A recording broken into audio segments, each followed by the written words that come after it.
and tired of not having jobs for our husbands and our men and our brothers. We are sick and tired of just being sick and tired. Powerful potential, madam. Only we are here for. Come only know as little Barack Hussein Obama. Oh, say, party. Good afternoon, ladies and gentlemen. My name is Paulita C.C. Weir, aspirant of District Number 9, Montserrado County, Special Assistant to Ambassador George Manuel. We are on international affairs. I love you all and I love working with women. God bless you. Standing before you, I'm the deliverer of District Number 4, Montserrado County. I've come to deliver District 4 from political darkness, economic stagnancy, youth empowerment. I'm working in Sakuko Dennis. I'm contesting to win 2017. My name is Lolia Hawa Norris. I come from Bon County, the central county of the country. I'm aspiring for the District Number 3. But the person I'm going against is George Sylvester Mulva. You people can hear me, and I am here to tell you that I am the negotiator for Bon County. I'm the rebuilder for Bon County. I am going to see the youth interest. Having observed the full team. I am the top man in the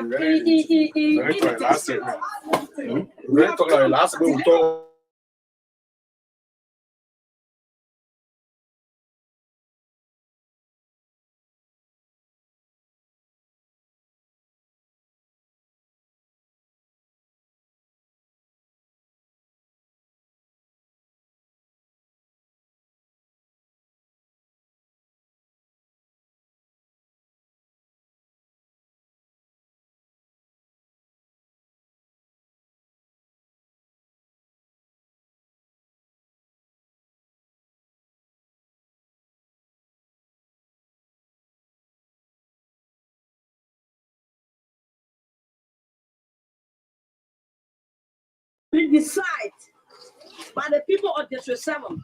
I am a candidate on the slip of the United People Party, former chairman of the party, and presently a vice chair for administrations when I come to talk in my political career.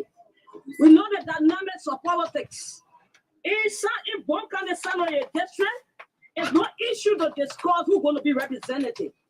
I'm Councilor Dennis S. Soka. They call me Reverend G, electoral district number 1 Federal Kennedy.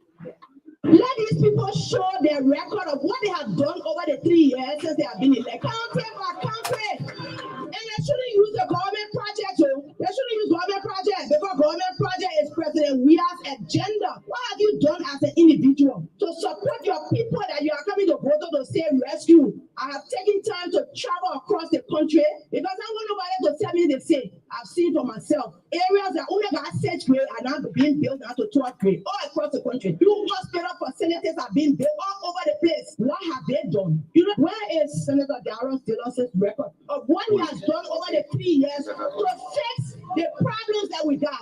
Team, we have built a national team, not a Congress team. He beyond Congress. And when you step on here, you will hear it all, forget it here. You say you let somebody say you will stay good support the person. You know, Honorable Senator James Barnett, the president put now you have obtained what is speaker. So everything they may want to do. They say, oh, you will that bring people on board. There's some people you can't bring on board. He has just proving all the things. When you have a rescue mission, you will be able to take action. They begin to kill the auditors who got the records for the money in the store. They kill them so that the evidence can be destroyed. Then Judge Weir, I don't know whether he's a pastor. I love the Muslim, but I know many years back he was in Saudi Arabia. He joined Islam and his name is Usman. How can Usman not open a church? He stands on the pulpit when he is not baptized. He stands on the pulpit to preach. It's not ordained. That makes me wonder. So one day he stood on the pulpit and he said, some people in Liberia, y'all listen, the dead body y'all saw in the car on Broad Street, they were making man and woman business. What a blatant lie. Daphne Lama was an astute Christian, a devout woman of God. She was not a prostitute. She left her husband home. They called her that night.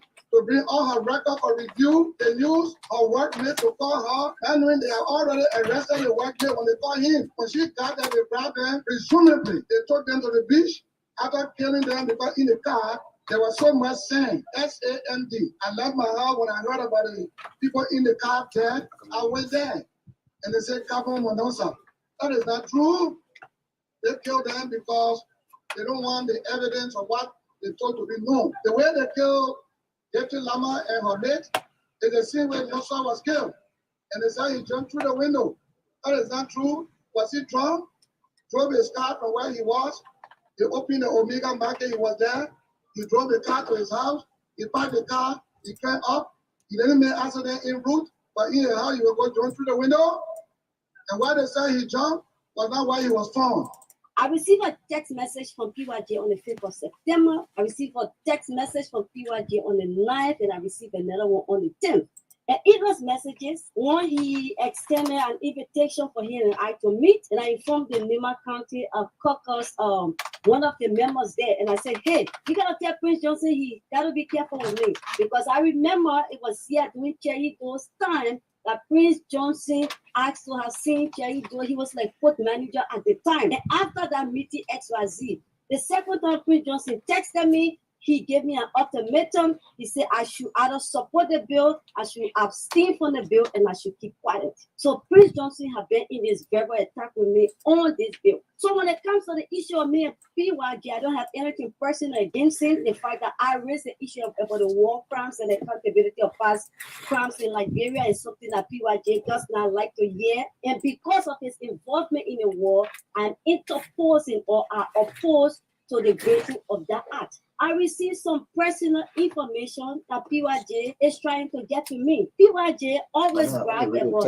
half of people who speaks against him. There's some misfortune they're going to have. There's some death. And he's on record for all of these things. PYJ is one of the warlords who really love to give himself record. And what I'm saying is the truth and nothing but the truth. This is a man who emasculated a whole president. This is a man who killed Tecumseh Robert. This is a man who killed Walter Allison. This is a man who killed Marco Doe. This is a man who brags about killing. This is a man who is currently intimidating the head of state of Liberia. This is a man who keeps intimidating president. I mean, I sometimes side with President We are on his fear for Prince Johnson, but he has to do something about it. I mean, it's not something easy to know a man is alive. He can catch another head of state. You put his penis or you put his testicle or you torture him, you harm him, there's nothing can happen to him. And anybody talk against PYJ is a problem.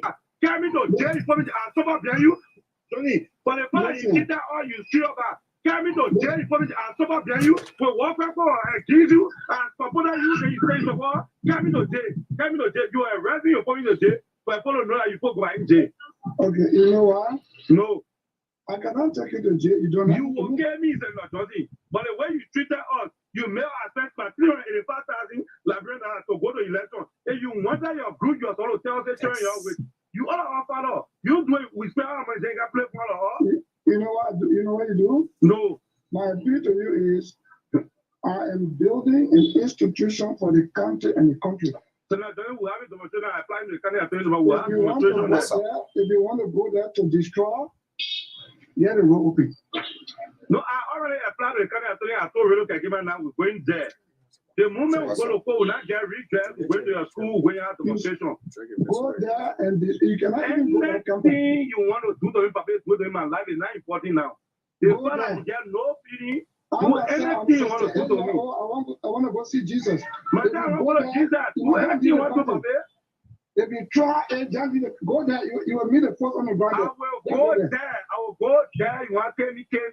Josh, we are my boy. Josh, we are my boy. You've been going around storing so many votes. Now you come to Liberia for a reason. Yeah, I want to process our in the meeting. One wrong, one wrong.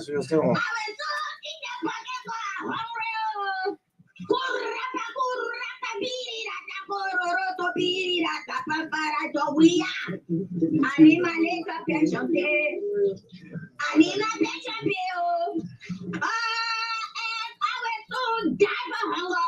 Because I need to find my little right to eat it all. Just we are. I just we are. Just we are. I say just we are. Just we are.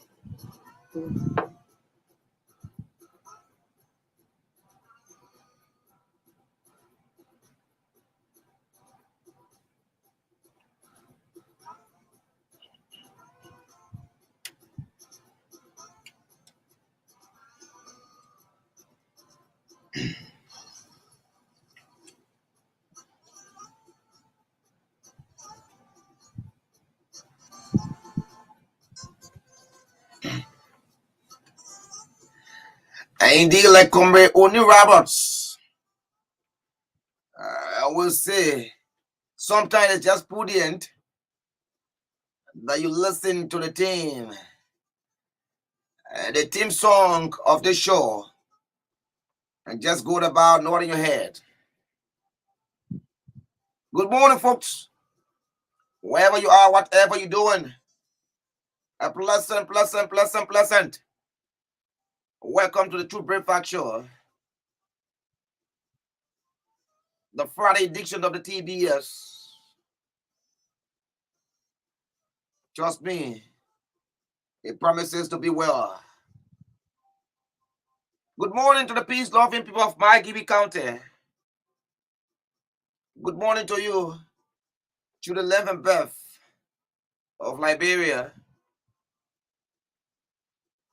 Just hope that you're having a great time. This is AUGUSTINE KARNGAR on your radio. We're taking you up to 10 o'clock this morning.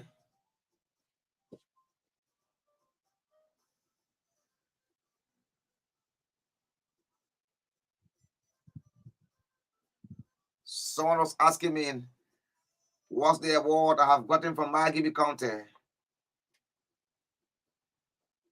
And I chose county of my Gibby, our counties in his words, great counties. And I said to him, he said, great counties? Which county did you have in history as the greatest county? He couldn't answer. And I replied to him that my Gibby is the greatest of all counties. The reason is very simple.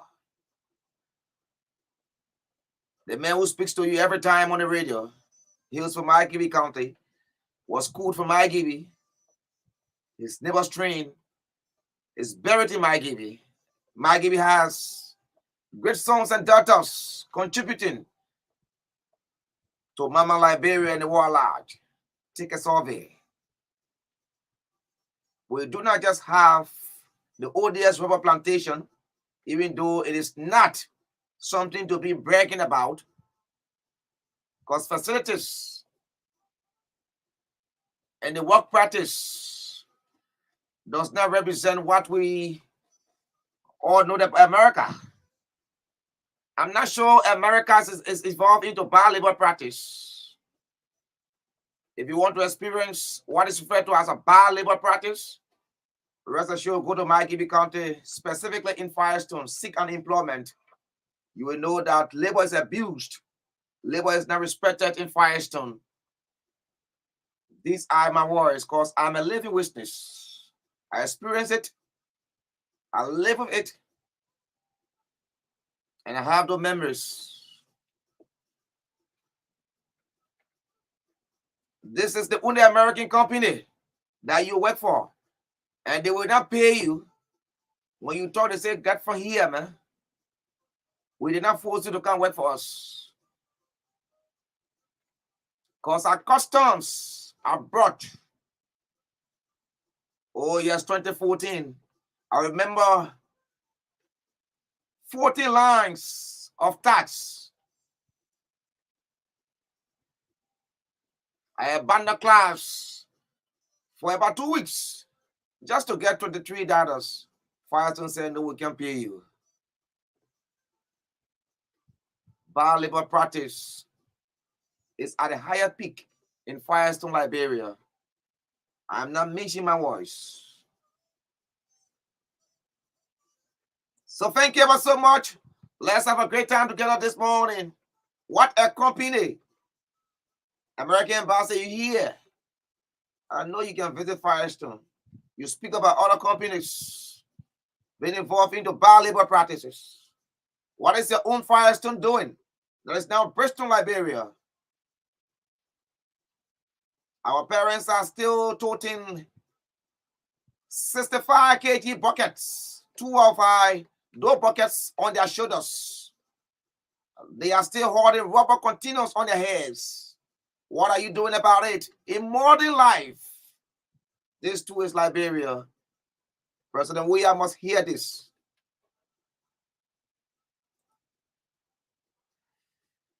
Let me bring down the theme song and welcome Korries. When I get into my fiery mood, you know, sometimes I just forget about welcome you to the show. But I'd like to say good morning to you. Welcome, brother. It's wonderful, Augustine, and it's good to be here on this Friday edition. And it's wonderful. Good morning once again, especially to those of you watching. We will continue to always appreciate you that wake up in the morning to tune in to Truth FM 96.1. We recognize you guys are also watching on our Facebook feed this morning. Actually, it was said by the great Martin Luther King Jr., our life begin to end the day we begin silence about things that matter. So we may have all comes on different shifts, but we are in the same boat, and this is Liberia. This is what we stand for. It's wonderful, and we are here this morning. Thank you so much. Thank you, this Dixon Bassa ball. Thank you. Yeah, indeed. Today is Johnson Mayborn Kula traditional wedding. So you have you seen what is it? Yeah. Yes, definitely. So we'll be in here. I said one to go and say yeah. So you are two getting married. Yeah, we are two. Well, let me say good morning to you. Thank you ever so kindly.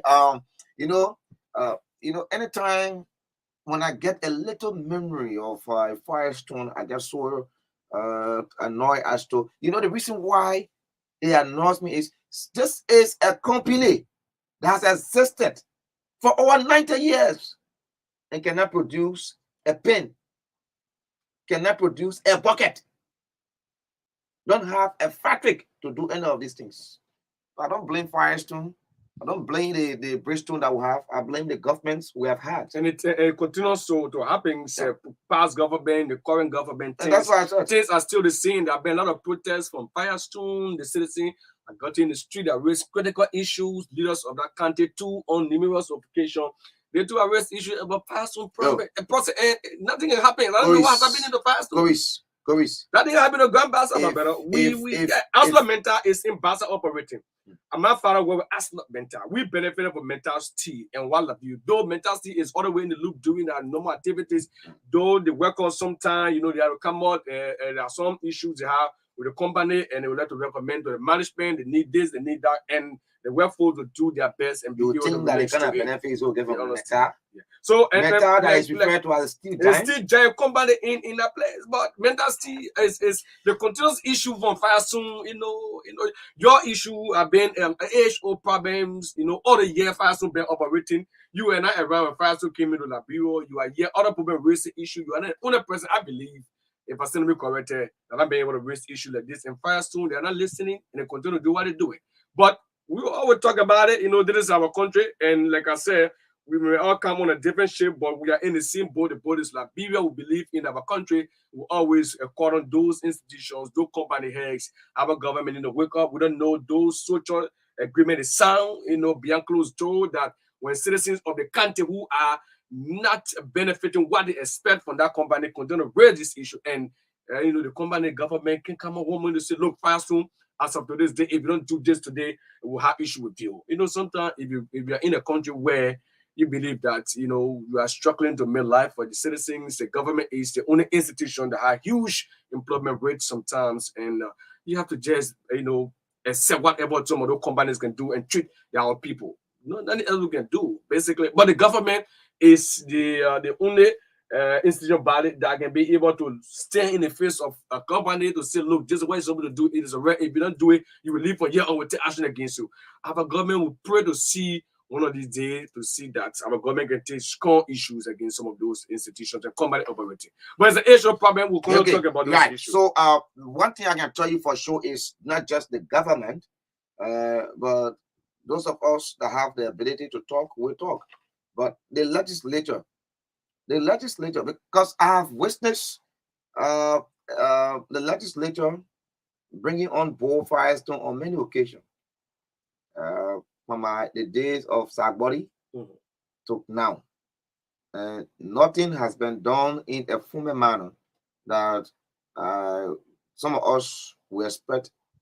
Look, nothing embarrasses me than when I go to Firestone and still see people, you got lepers over their buildings and they do not have current. Firestone high tension lines passing over the residents of Cotton Tree. They get a hydro, no street light. But again, I hope that the mind that some of us get. Look, I always told people I don't need much to live. I do not need the millions of dollars to live. I don't need much to live. I got one philosophy, and I hope that one of these days that we will have not just talking, but we'll have the power to pen down something to affix our signature or something and say, no, this will not happen. Because enough is enough. Enough is just enough. But we'll leave Firestone. Firestone, I'm coming up with, I drove through the plantation and they say they got one candidate. They got one candidate that is coming for senatorial position. Firestone closed down all of our schools.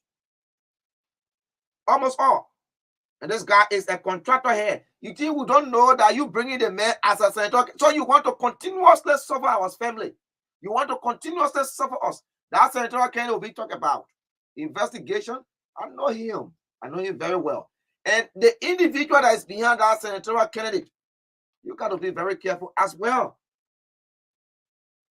How can a contractor, you as an employer, you say I close this whole section? I mean, a contractor went to open school like he's a good man. Firestone, we know Firestone from Division 31 to 29, 22. We have schools in 28. We have schools in Division 6, Division 10, schools all over. You close most of the schools and pay people off. You brought contractor. Then you want him to come to the Senate so that he can make, he can manipulate the system and bring some things in wherein our people continuously suffer. Look, let me tell you, we know your senatorial candidate. That candidate, I saw him posted acting like, I mean, he's doing things in the interest of the Liberian people and the poor and give the country. But you know what? One thing I tell you, that man will be talked about, and you like it, you don't like it, we'll see it, we'll know how he has contributed to Firestone taking jobs from our people. This is the same man who stood and told us when you think on here, red and foul. He said, why do you want for somebody to continuously pay you? That was the time Firestone came with the team from the 2015 December that they're not going to be paying or retiree benefit will go to NASCAR. No, let me tell you, some of us here we sat here and we saw things. We are benefited from retirement benefits. Our parents worked for Firestone, they were retired, and I mean they were taking retirement benefits until they could pass. And then we benefited from the benefit. What are you coming to change things overnight?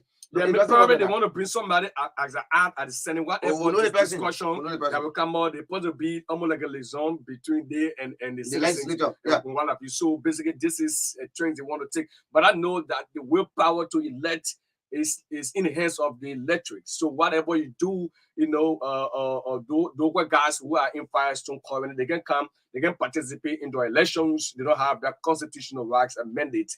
Those mandates last squared with the citizens of the country. That's one thing. I want the last time I listened to District 4 his parents, liability. Like I said, if I go at the legislature, one thing is there, I'm going there for my citizens. I'm going there to put the agenda of District 4. I'm going there to bring those developments. I'll go and lobby with my colleagues to bring likes to District number 4. You know, when somebody comes with those kind of a mindset, you know, sometimes when you listen, people overload those people. But there are great people in the country that when get power to Augustine today, they can bring that massive change that we want, that we yearning for. Now somebody like what you talking about for Firestone, you want to come in between the company and the citizen that if you go at the Senate, whatever issue come out, you'll be giving updates. The latest update you want to be protecting the company against the citizens. This is something, and I know the willpower lies in the preview of the citizens. They will go there to vote. It is a right. Yes, indeed, it is their rights. But one thing we can tell you for sure, we get into, you know why I play you most of the clips? I play you clips of Rosalind Jennifer talking about how she was so sorry. President Weah is not taking into consideration. I mean, he doesn't know we're out there, but Prince Johnson threat towards his life. Look, that is seen Rosalind Jennifer. She in bed with Senator Johnson. Oh yeah, Senator Johnson is supporting the Unity Party, and Rosalind Jennifer is pronounced as the Unity Party candidate in District Number 4. But you know what? Look, we come into tough talking, and we will tell the truth, the very truth. And some of you, very soon, some of you continuously will not like us. Me, I owe no mere politics for that. Look, let me tell you, I do not need all the citizens to just love what I'm doing, because that could just be, not pleasing to God. Okay, because if you see the truth and you don't speak to the truth, because you want to get certain favor, you know what you're doing to some individuals? You bury some individuals. So let me tell you about that. All the candidates are just waiting for NEC. When NEC concludes for registration process and say, these are the people who are qualified to contest in the election. And campaign starts as of today, for an example. And they say today is August 5, 2023. Then we'll go into your closets. Those of you that contributed to taking jobs from our people, those of you that have been supporting Firestone bar labor practice, Asla Matar bar labor practice, some of you even in Grand Bassa, you seeking re-election. Asla Matar, Western Cluster deals where they are at the legislature. What are your states? We'll be telling Liberian people. And some of you, we got recordings of you when you at the legislature, both the Senate and the House of Representatives. Some of you will know your stance on issues that went there. I covered the legislature. I know. And I know how you can speak to some issues. Okay? I know exactly. So, and I will tell you, I will play clips. When this agenda was brought, or when this issue was brought before plenary, this was your position. You didn't take into consideration that you were representing people, or you are representing people, and there could be a day that you will have gone for support for re-election. And you were speaking like this. I play that clip and say, this is the kind of individual you are. It's a reminder. And I will let the people know. Because and I will be clear to tell the people that if you continuously live in destitution, if you have every day like crying, no hand pump. Why are we still crying for hand pump? When we should be talking about running water. Century. Yeah. You grab a hand pump. And I see people parading.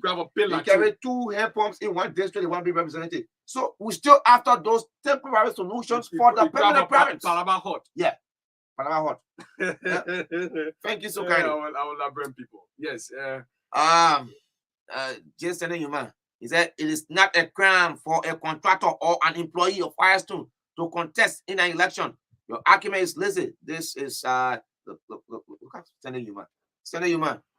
Just telling you, man. I'm calling your name continuously because people like you, you know how you contributed to our people in Firestone. What was your contribution when you were superintendent for superintendent making manager? You were manager for that company, and you know before you were paid off. You know, Mr. Newman, you know. Before you were paid off, you know what happened. Okay?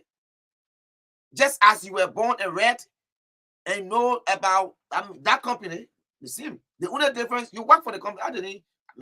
I work at the NTP because you people suppress us.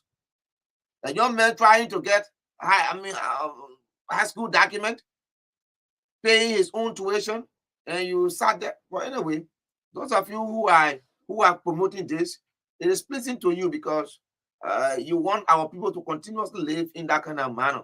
But you can come with any other argument. We won't be learning to speak to you, to expose you, to talk to you the way we feel and the way we know things to be.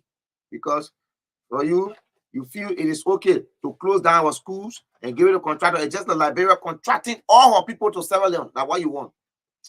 0776296659. 0776296659. Yes, 0776764650. Shortly, I should call, please. We'll be able to give the lineup. Yeah. We will begin on today. Let me talk to this person on the line. Please do. Good morning. Good morning.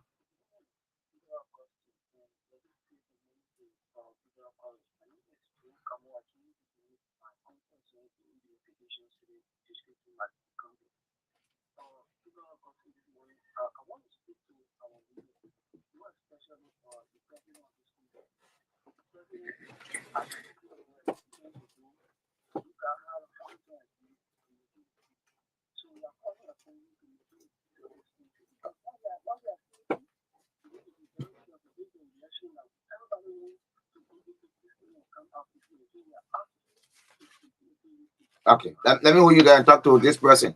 I will close with the Pinzo City Corporation. I'm at work. Good morning.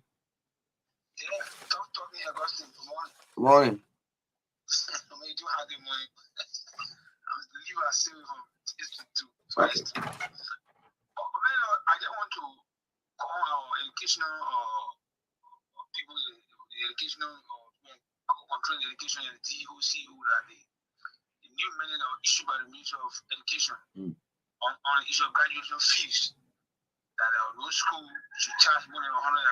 Yeah. I just want to call upon the DO, the CEO, the supervisor that they should make sure that that is enforced.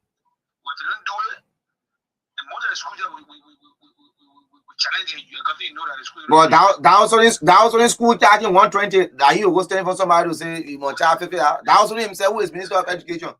That was only that man was serious man to you. Let me talk to Fred Joe, man. Good morning. Good morning. Good morning.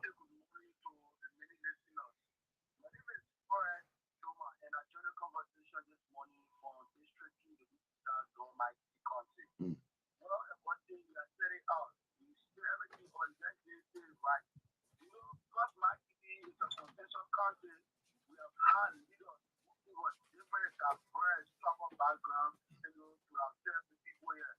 But to look at the reality, most of them, when you look at them, they are not good for here.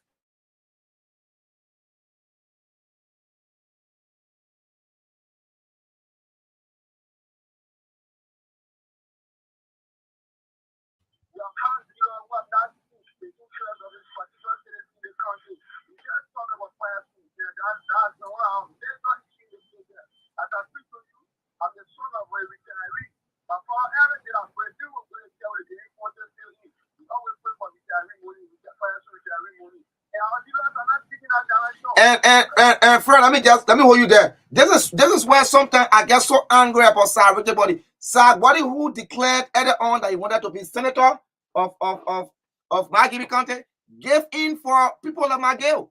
Who gave him Babolu? I mean, what are you telling us? Sir Body, born and reared in Margibi County. Sir Body, you went to the entire county, 30 people you want to be representative. I mean, a senator. Only for Magale to be introduced, you say you decline. You want to be a representative in district number 1. This is where sometimes, it pains me. This is my own, man, it pains me. You give in for people like Magale. The same way people will talk about Tonola, that Tonola will not be a help to the county. Some of you have paraded with Tonola in Margibi County today. Tonola is giving people help. Tonola doesn't want to know about you. Tonola is building his protectors, both in country that you know about to better war and that of Kakata. He doesn't care. Tonola got a 9-year job. He doesn't care. He's making his fat money. You just get job. Look at the jobs to people who don't believe that they should work for you instead of working for themselves. They just go for the money. They go for the money. Let me take this person quickly on the line. Good morning. Yes, sir. Why join us for your name, please?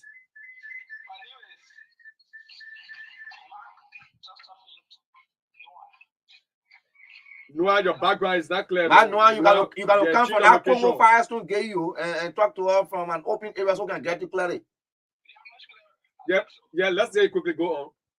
Thank you. Good morning to you and good morning to my brother. Man, please go ahead. Forget about it. Go ahead. We don't have a lot of time. We need to be a little bit constitutional here.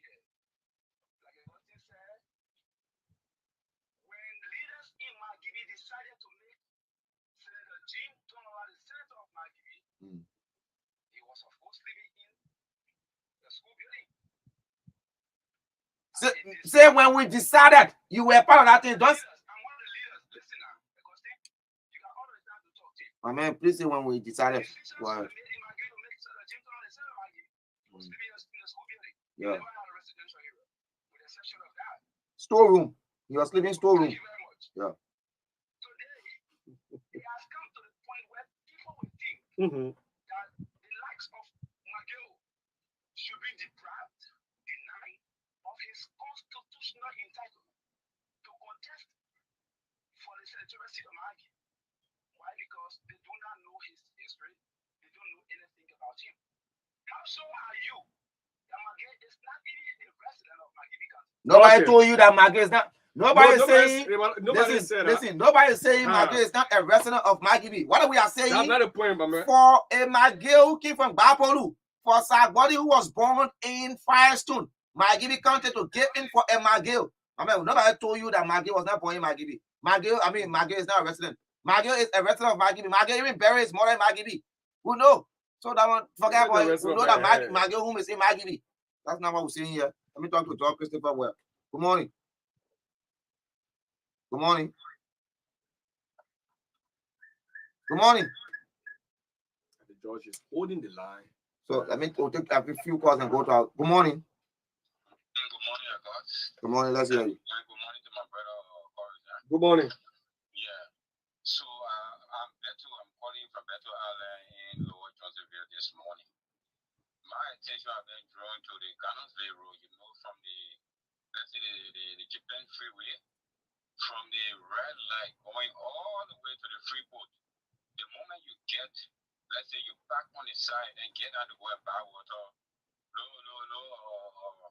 guys will come and lock your tire. But the trucks, a lot of trucks parking along the road from the red light all the way to Freeport.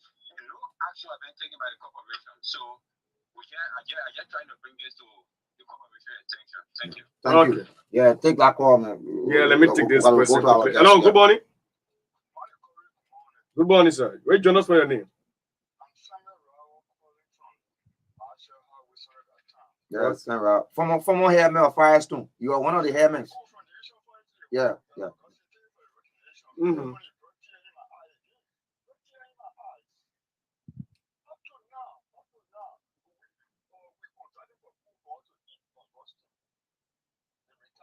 Young trees. Firestone contracted those young trees only because they don't want to have permanent employees. They give it out to contractors. And they don't know that.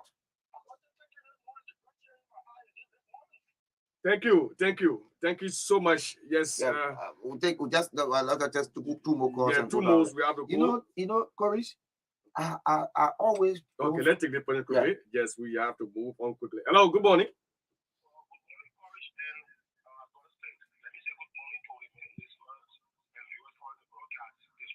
All right.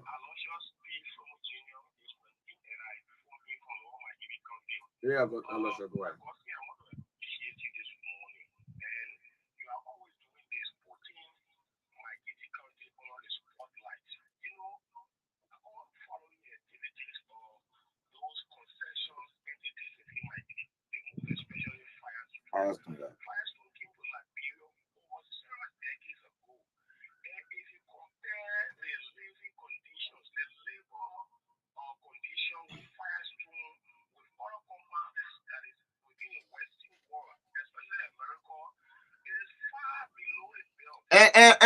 And that way I got a problem with. Go ahead. Anyway, go ahead.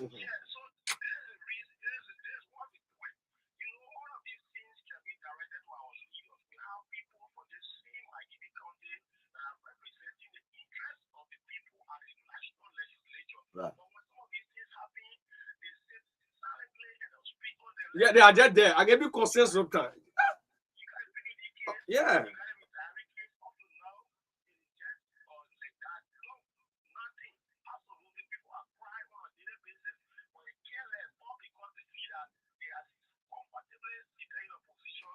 All right. Thank you. And you know, as he's saying, thank you. That's what I was asking the one time when I listened to the U.S. ambassador, the outgoing U.S. ambassador. You found a message, right? You drove to Firestone you went to Banga, you drove to Firestone, you went to Bassa, you went to Roses. Sano. So you did not stop in that identical Firestone to ask the people, to ascertain for yourself. I mean, as How is life? How is life of them? How is Firestone treated? So you did not even visit the homes. He did, but because it is an American company, he did not talk. You want heard that man mentioning Firestone? They kind of Congos. What he did is Firestone broke down homes that people live in, have frustrated. Firestone went and built, I mean, a home, and that's squatting stuff. That's why they put in the home. Go to Harvard Camp too. From Factory C, come down. To see down there.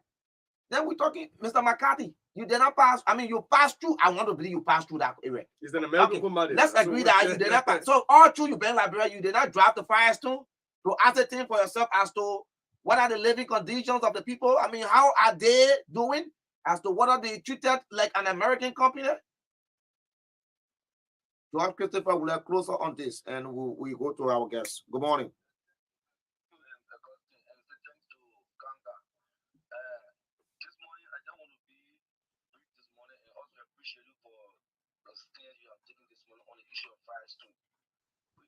Why it's true that Firestone have been here for 4 years and have been bringing some contribution to the society and economy. But these are some of the challenges that we face when we express it. I think it's kind of to do so. But why it's true that we are saying this too, we also say that Firestone, not everything about Firestone is bad. There are some good things that they have been put in place that make it so that the better our generation of the comes in the past one. So what are some of the good things? I don't want to be say I'm setting up over Firestone, but if you look at economy, look at the more Firestone has in our country, I think it's helping very much. Okay. No company has that amount of employees in our country. George, do you know how many persons Firestone has laid off from 2019? Excuse me, from 2019 to 2021. Do you know how many persons Firestone laid off? And they said. So okay, I'll leave you. So close. Let me tell you. Let go to our guest. No, let me tell you. Firestone lay off people. They said they were constrained. They not no. Let me tell you. When you do your business, when you send cold water, you got no profit. What you do? You cheat the market, or you shut down that market. Yeah. Firestone consistently from 2019 said she's losing. I mean, the company is making no money. The company is not benefiting. But this is the same Firestone that is still planting trees. Oh, you say you're making no profit. You're making nothing. I mean, every day there are losses. What are you still planting? What are you still, maintaining? Firestone took education and gave it to contractor. Firestone's not giving the beg of rest. Some benefit from the Pusar rest, 2 beg of rest again. Now, you know, like they can start where they giving the people. No, going to Pusar rest. You know how many dollars our parents were paying for 2 bags of 100 kg? Our leaders, you know how many dollars? Sometimes. We know this team, man. They are not sincere to laugh. Thank you so kind, Oliver. And let's see how the 55th legislature will be. They will be the same, man. The oversight representation, the crap, all of it. Let's see how the 56th legislature will be. Yes, let's go to our guests this morning. Thank you. So we close on that. And let me close briefly on the Pittsville City Corporation. Briefly. The Pittsville City Corporation are just doing this as to tell you that we are looking at you. We are looking at you. Pam Beja Taylor, I have not seen you for the past 1 year. I don't know whether you're in this country, whether you still. And these are some of the loudest on the part of President we are. Look, Mr. President, no wonder why people are saying you do not have the leadership. I do not want to agree with them. But again, sometimes you convince people to believe that you don't have the leadership ability. Why were you happy with Pam Beja Taylor? She's here. And you can one day see that lady in the street, a certain corporation person, head. People, no day you will see Pam Beja Taylor in the street. She get the front loader taking dike from dump sites. So let me bring your attention to the casual workers. No, we are aware that Madam Pam Beja Taylor, Samuel 12. Let me tell you, we are kind of asking you this morning. The casual workers are the front line of the PCC workforce. Please, for God's sake, ensure that they get their just benefit. Please. Please. Only one set of group that I'm seeing really working. And they are not working even in the interest of the government because government is not getting anything. That is They say the police, the Pins City police. They see your car, they put plane on it when you get $100 or $150, they put it in their pocket. That money is not going to government. It's not placing government revenue. Investigation points. A garbage situation in the city has broken down. You know, see the park they try to build right now to Dubo Junction. Go there and see the deck that is on the road. Pam Beja is right here. Pam Beja one day, I don't know she's. You know something you gotta I was take told that she went to the States. I don't know where she back. Yeah, you gotta this is the only city corporation here that we don't see easily. I think you see Koti on a political team, and for this day you can see her in the street taking that. You can see her in politics. Where is she? When I join our terror arrangement, that MPP and CDC arrangement, tell us. Then you can take her and carry her to the party headquarters. Let she be there instead of you having her at the city corporation, because the health of our people matter. And that place is not a place that if you are sent ahead for that institution to just sit doing a particular civil getting outside, to not listen to radio, read newspaper, hear what the citizens are saying, what are their concerns. You got to be able to move from community to communities, get in the streets to know what's happening. You can be like former president of Tanzania, John Magufuli, when he took over as president. At that time, the World Health Organization released a statement about diarrhea outbreak. You know what they made that? They may converted that independent day celebration money to clean the entire street. So they were in the street cleaning up. On behalf of the people of Pinsville, because you gotta be able to take some stands to move. I'm a resident of Pinsville. I'm kind of asking you, don't depend on Pam Beja Taylor.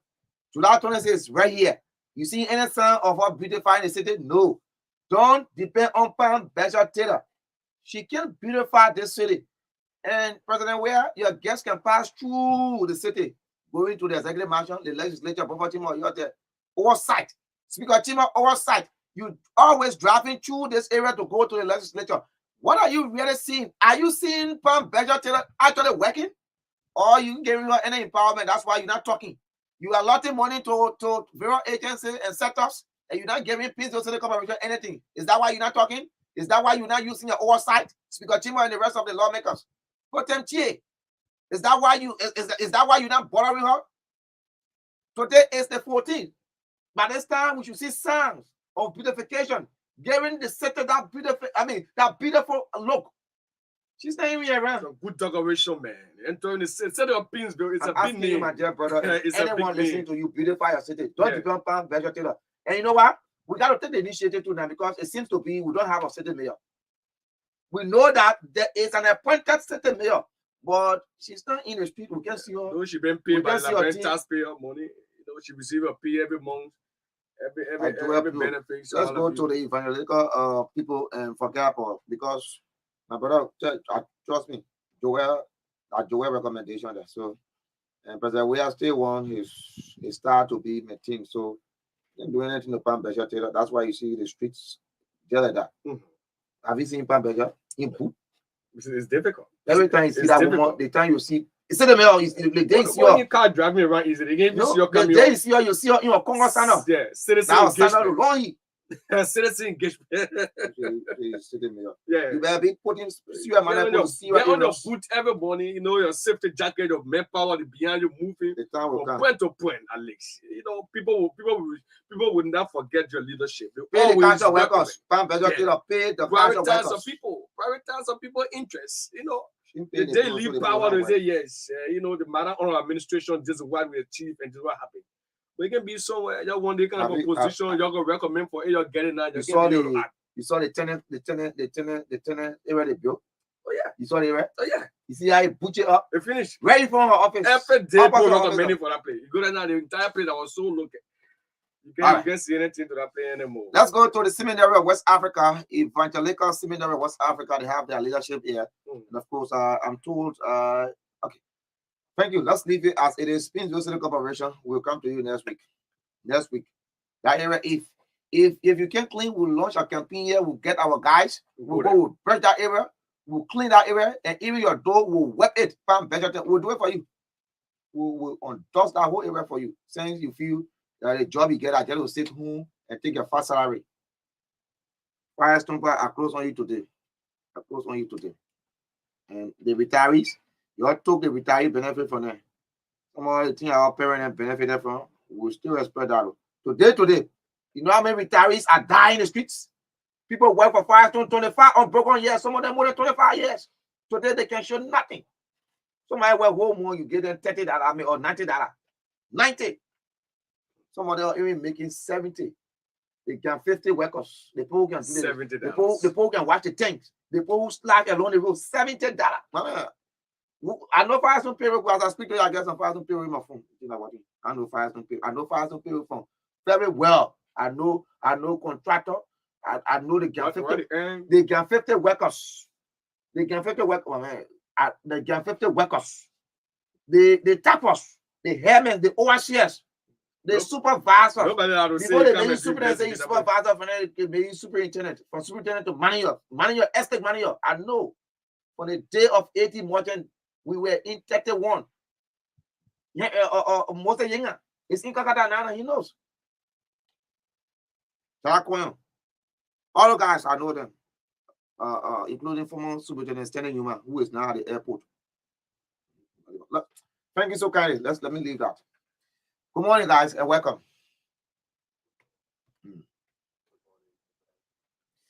Right, so I'd like to welcome you to the True Breakfast Show. This is the firing movement. We're in politics now, so we're not giving any space for people to be rhetoric that are not going to be okay for our people. We expose them every day, and that's why I like the patience. We attentively and we pay attention to what we're doing. Thank you so kindly.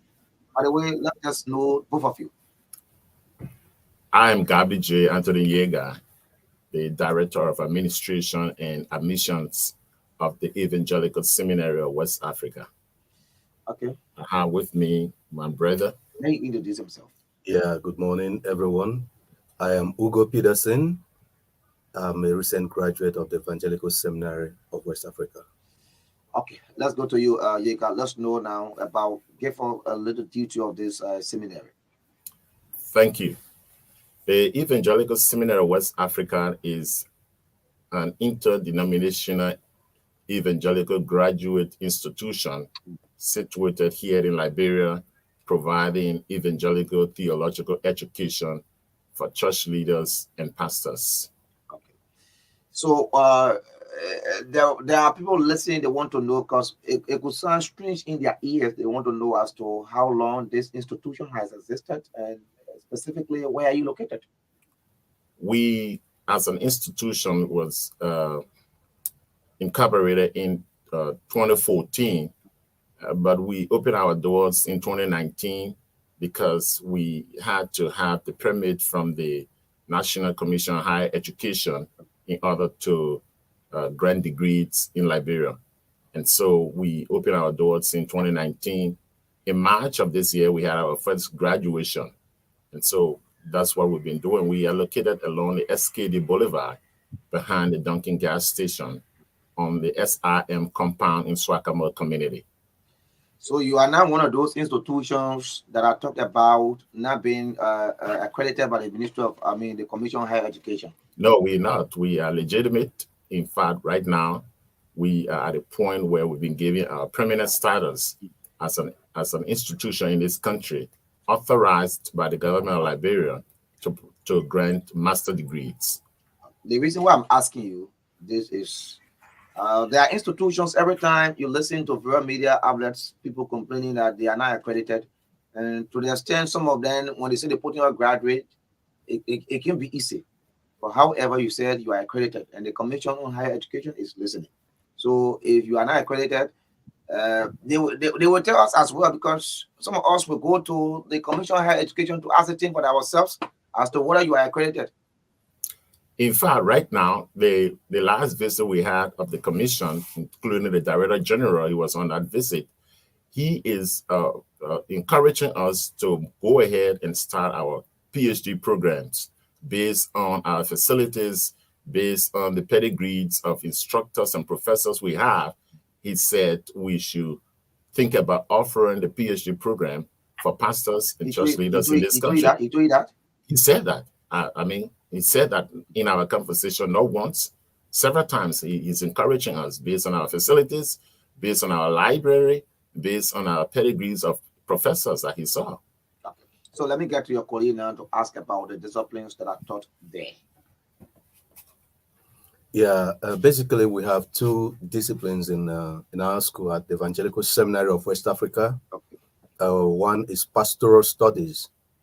That is for those who are pastors and those who also want to be pastors that want to upskill, in their profession. And then the second part is the one that I'm very much passionate about, even though I'm a pastor, but that is on the area of education. Evangelical Seminary of West Africa offers a master's degree in educational leadership, administration, and management. You have the accreditation to offer that? Sure, we do. Because I didn't hear that in the intro of Reverend Yeager, and you was talking about masters. I thought you were just offering a first degree. We do not offer first degree. We offer only master degree. So you got to get a degree from somewhere before you go there for the master. Of course, you have to. And the good part about it is that we offer a Master of Divinity, which accepts degree from any disciplines, any university, whatever degree you have, you can come to our school and do a Master of Divinity. If only God has called you somewhere in your studies, you can come to our school and do a Master of Divinity, and that degree will equip you to either be an effective and efficient pastor or to be an effective and efficient school administrator. Let's look at your leadership. Do you have that caliber of leaders? I'm talking about schooled, well-schooled, experienced. Can you point to one? Because sometimes people go to institutions based on the names of professors that are there.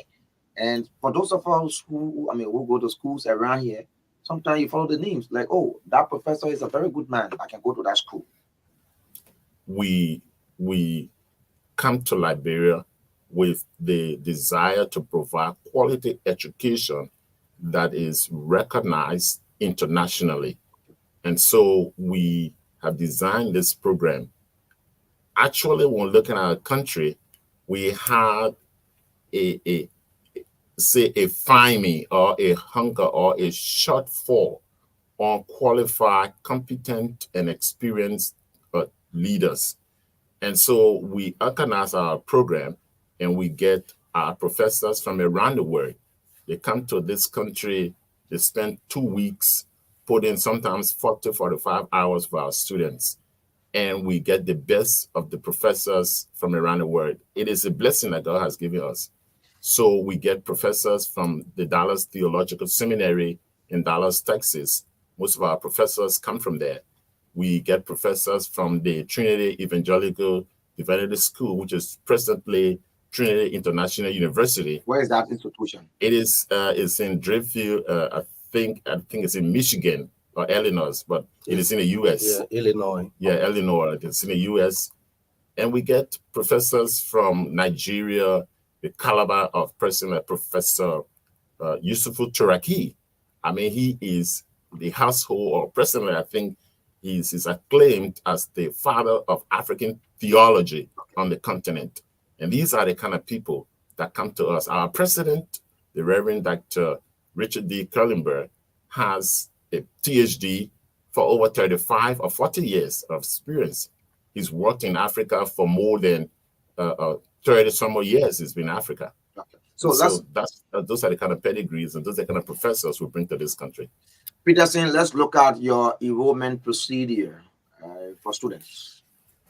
Yeah, just like Reverend Yeager said earlier on, to study in SWA, like I mentioned, the degree that you pursue is Master of Divinity, specializing in pastoral studies or education.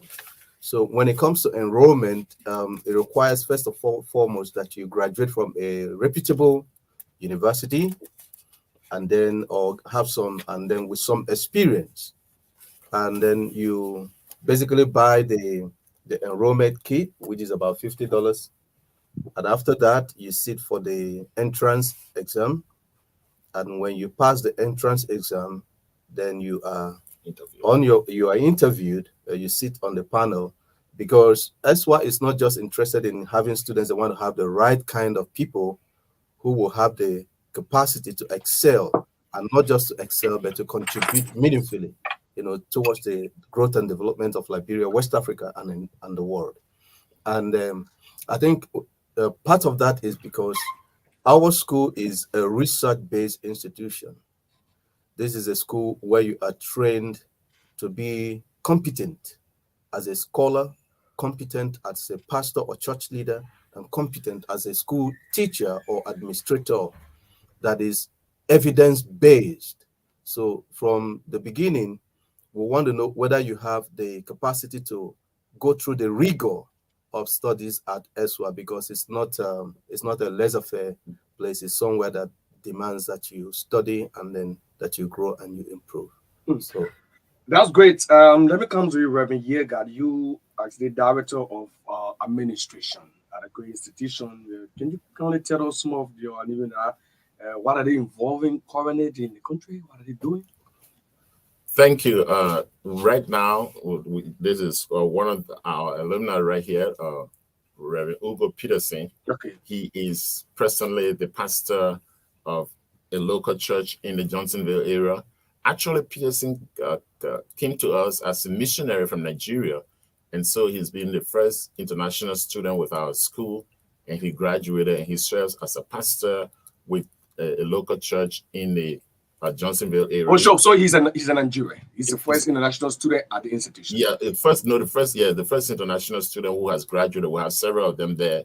We have people from Cameroon. We have people from Nigeria and other parts. And the school is actually targeting West Africa, but we can talk about that later because your question is graduates. Sure. So we have Reverend Benjamin SAAH, who is the resident pastor of the Bethel Mission Church. We have Reverend Samson Harris, who is the resident pastor of the Morovia Evangelical Church. We have Pastor Benjamin Yeager, who is the pastor of Kingdom Life. And so we have our graduates scattered around this city and other parts of this country. Yeah, if I may add to that a little bit. Pastor Benjamin SAAH, as he mentioned, since after our graduation in March, is right now, apart from pastoring the church and doing other things, is right now pursuing a PhD in a university in America. And I myself, Ugo Peterson, after my graduation, I was asked to coordinate the activities of PSI, Path to School Improvement. Yes. Is a training arm of the Association of Christian Schools International, whereby the aim is to help Christian schools to begin to orient themselves towards the appropriate discipleship of our students, so that not only would they unleash their abilities and God-given potential, but being effective Christian men and women in the marketplace. So now, I think you needed to let the Liberian people know that you are also pursuing your PhD in education. I know you don't want to talk about yourself, but two of our graduates now are already in the PhD programs, and I know there are many in the corridor that may begin maybe next August. And that's why I was taking before we get close up for your next enrollment. Pardon? Your next enrollment. The process leading to our next batch of students is now on. We are in the process of administering entrance exams. We're in the process of doing interview. We're recruiting students. And so that process is on.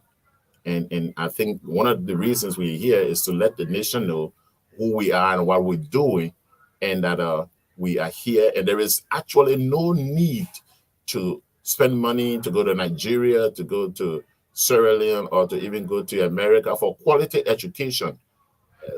Evangelical Seminary is here to help provide that kind of education, so that you stay here with your family, you stay here with your church or your job, and get the same kind of education, quality education you could have gotten anywhere in Europe or America. In fact, I think it's even more qualitative, because we, by the grace of God, are assembling professors, the best of professors from these seminaries. They say Fanti Megan say my bony is no, that's not the issue. The issue. Look at this. Okay. We have people like that Professor J. Sewick, who is the dean or the director for Christian education and leadership at Dallas Theological Seminary, come to our school. We have Professor Eric Tolle, who is the director of PhD program in theological study at Trinity, come to our school. We have Professor Yusuf Turaki. There is no university. All from out of Liberia. No, us, Nigeria, US, no seminary can assemble all of these kind of professors in one school. So you don't have any of your professors from Liberia? We have Dr. James Campbell, who is the president of the International College for the Inland in Ganta, with Dr. Jerry Kula, who is the dean of the graduate school, in his graduate school of theology, come to our school and offers courses. We have Dr. Jacob Vamo, who is a graduate and the professor of Greek, come to our school. In fact, he's the vice president for academics. So we have an assembly of local and international scholars that come. We have a professor come to us from Columbia International University. So no school can assemble all of these in one program, and God has blessed us with that. Mr. Yega, let me just get your parting statement in a minute, each of you. I just want to say to our pastors and to our church leaders out there, if you've been looking for a great school, a time of great training that will prepare you to be relevant in this culture and in the context of Africa, and you think you could not find it in Liberia, you're looking for it in Europe or other places, you really don't need to go there now. Just come to SWA. We are located on the SKD Boulevard behind the Dunkin' gas station on the SIN compound, and we're there to serve you. Our library is great. We have over 9,000 recent theological volumes, some up to 2002 publications. And so God has blessed us. Peterson, let's hear from you. Yeah, I want to use this opportunity to welcome everyone. If you feel led or you want to improve on what you are doing as a church leader or as a school administrator or teacher, the Evangelical Seminary of West Africa is the right place for you to come. We don't only fill your head with knowledge. The environment at ESWA is such that is a Christian biblical environment where you are raised with a Christian biblical worldview. Will fill your heart with the love of God and the passion to go out there and make the difference. And I can tell you that this is a worthwhile opportunity for everyone in Liberia to take advantage, because there is just no school as Evangelical Seminary of West Africa in Liberia. This is a great opportunity for our friends, young, no matter the age, come in and get the training that will help you to contribute more meaningfully towards the growth and development of Liberia and the expansion of the kingdom of God. The school is located, just like Reverend Yeager said. Reverend, please, can you talk about the He said on the boulevard, he said that. SKD Boulevard, yes. Behind compound, behind the Dunkin' gas station. Thank you so kindly to both of you for being here this morning. And of course, we pray to have more of these in the coming days, if not months. I thought I would hear you say, I will come to look at your campus and see whether I can combine theology with my broadcasting degree. And to be frank, I have toured your campus. So if you just gave me 2 minutes to talk about your campus, you might not even get students. Though.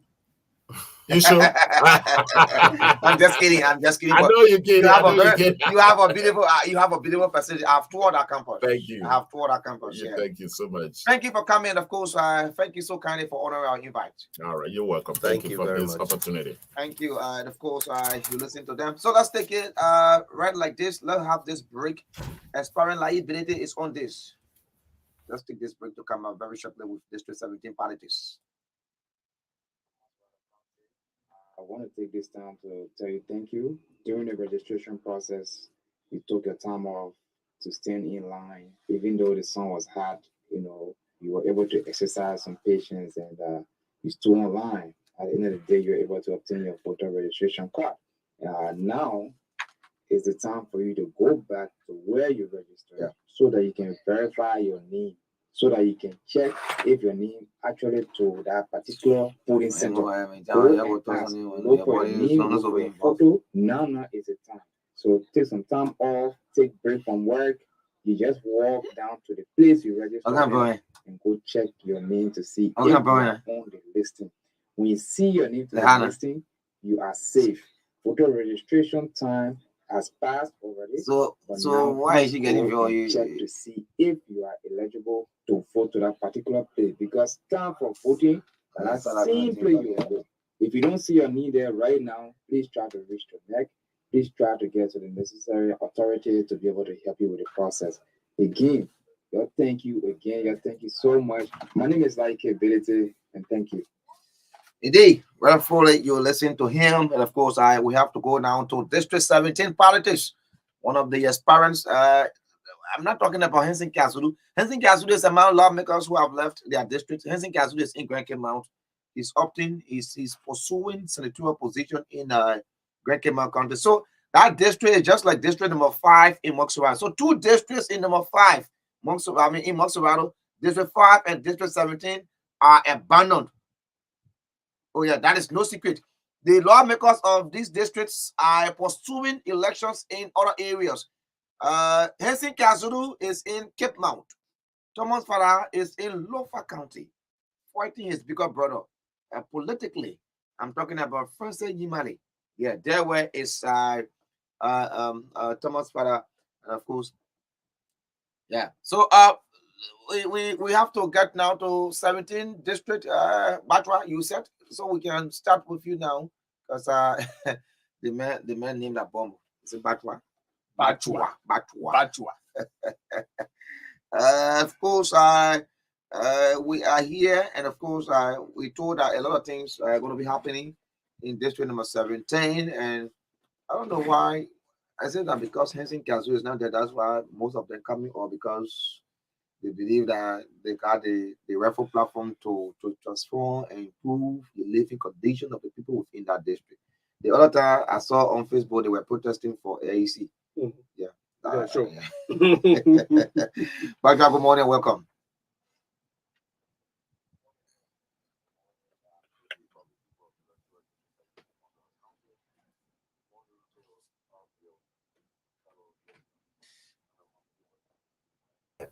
Friday morning. Yeah.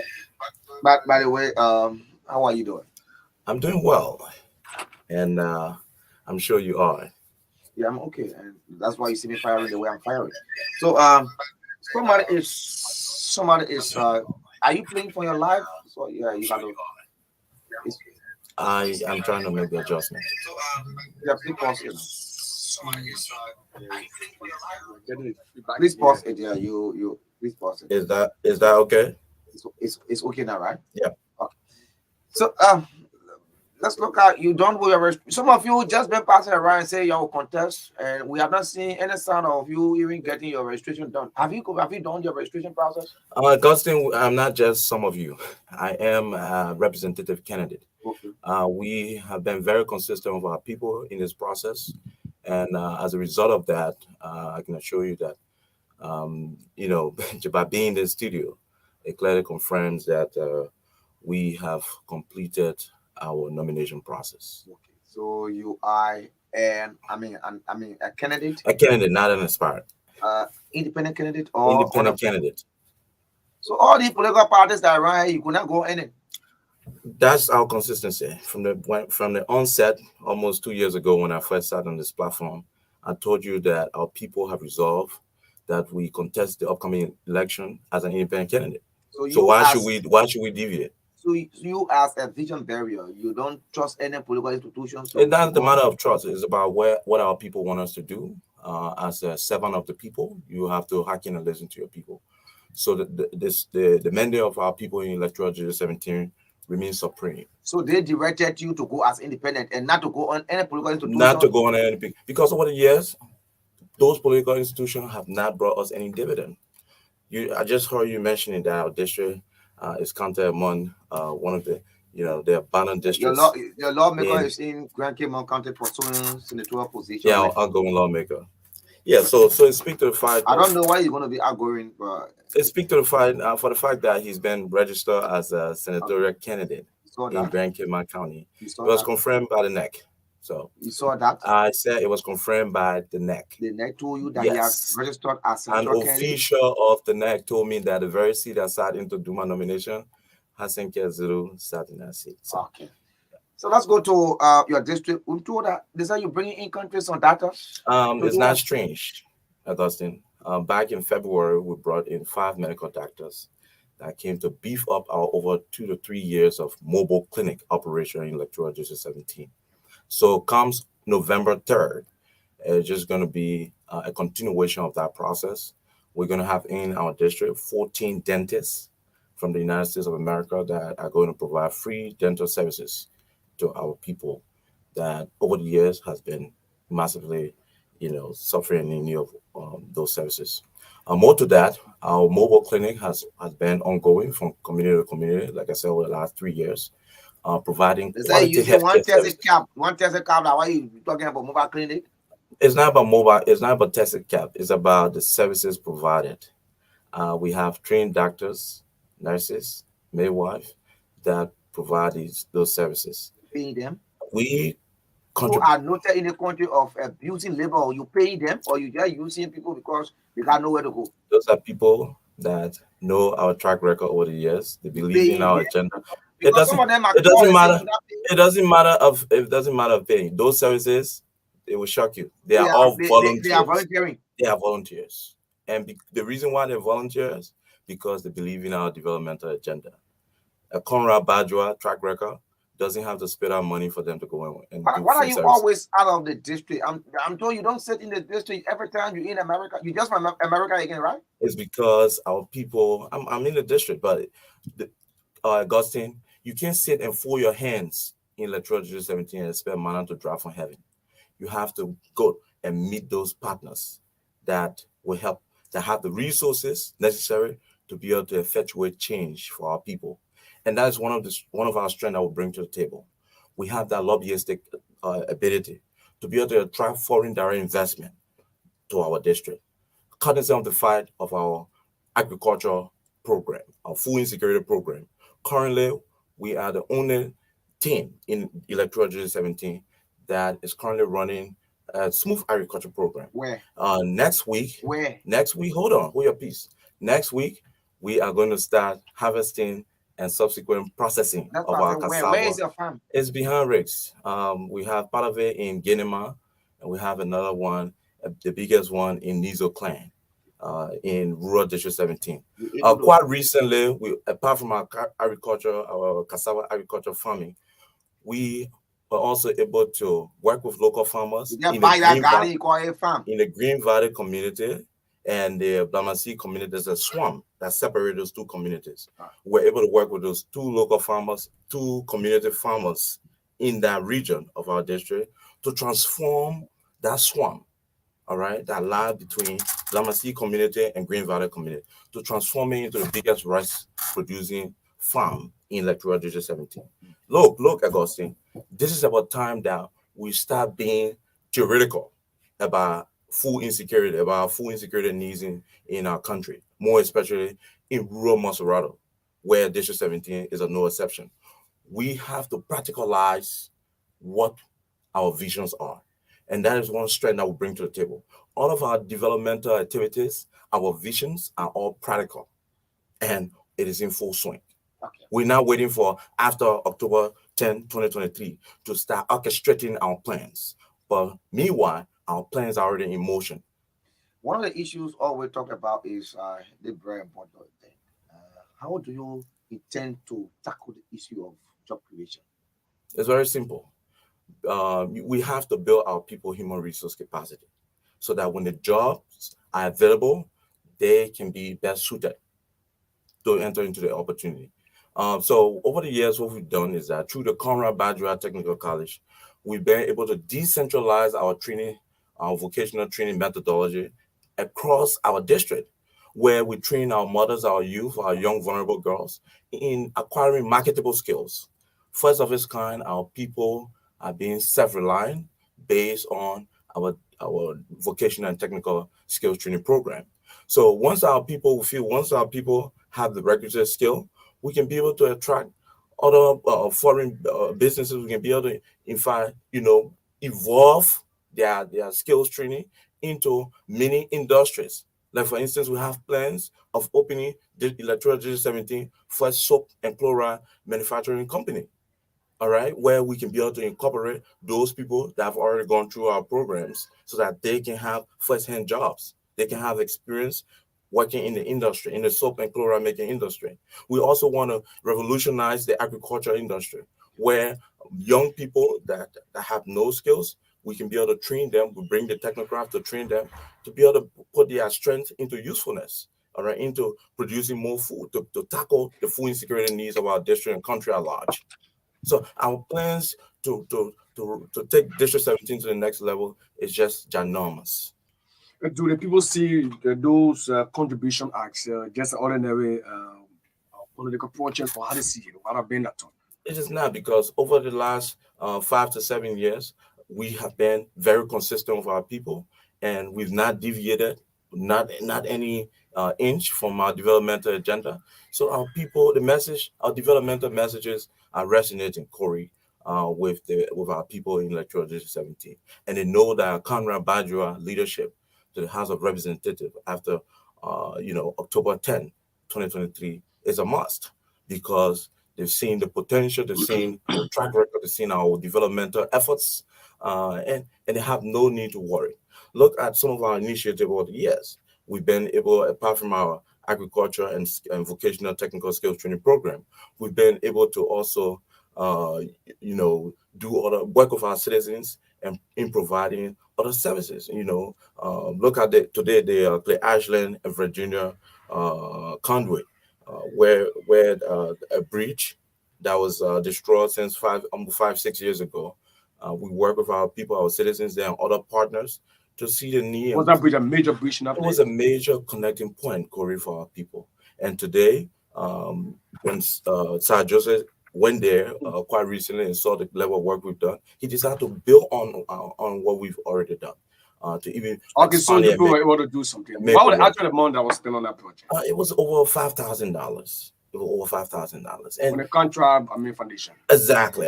We had cemented concrete pillars, and then we ran some other wooden structure, and braced it up very well that even cars could plow that route, even keke, motorcycle, and just imagine during the rainy season, you're having students that have to go to the Virginia Public School, all right, living in Clay Ashland, not having access to that side of our district, crossing canals or even swimming across. We were able to lobby with partners and ensure that, they have an alternative route, during this rainy season. So those are major milestones, all right, that we feel that we can proffer, both nationally and internationally, to ensure that we drive national government attention to the plight of our people. Quite recently, the main entrance to our district has been cut because of flood, erosion, or because there's a gentleman. We had any witnesses in do other people face what you face. No.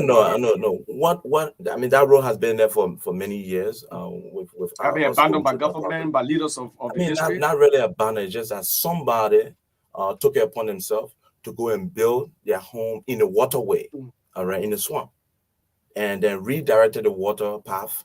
That construction redirected the water path to the main road, and that road is an international road. The road that connects, from coming all the way from St. Paul Bridge, okay, tire shop. That road right there going to Iron Gate is almost like an international road because it connects 3 counties: Bapolu, Kipman, and Bombing. Also, it connects us to Freetown, Sierra Leone. Okay, so we feel that right now that road has been cut. We have to use a detour through Hotel Road to get through Banjo, and then by the way of Iron Gate to access the rest of the district. You've been doing a lot. So basically, been following. The last time you came here, you talked about most of the key issues. What are the plans for women empowerment? Let's look at especially the market women. What have been your intervention? Let's look at the young people, especially those that are under the influence of drugs. You've been given about justice taking over the entire country. Our brothers and sisters now praying to just as we speak. What are the plans of your foundation in helping that? Thank you, Corey. As you may be aware, I'm the founder and CEO of Care Incorporated Liberia, and drugs and alcohol addiction is one of our key cardinal pillars. So over the years, our organization was established back in 2018, and over the years we've been involved with our young people. We've been involved with different messagings. We've been involved with communities messaging, schools messaging, and helping our people understand the harmful effects of drugs and alcoholism in our country.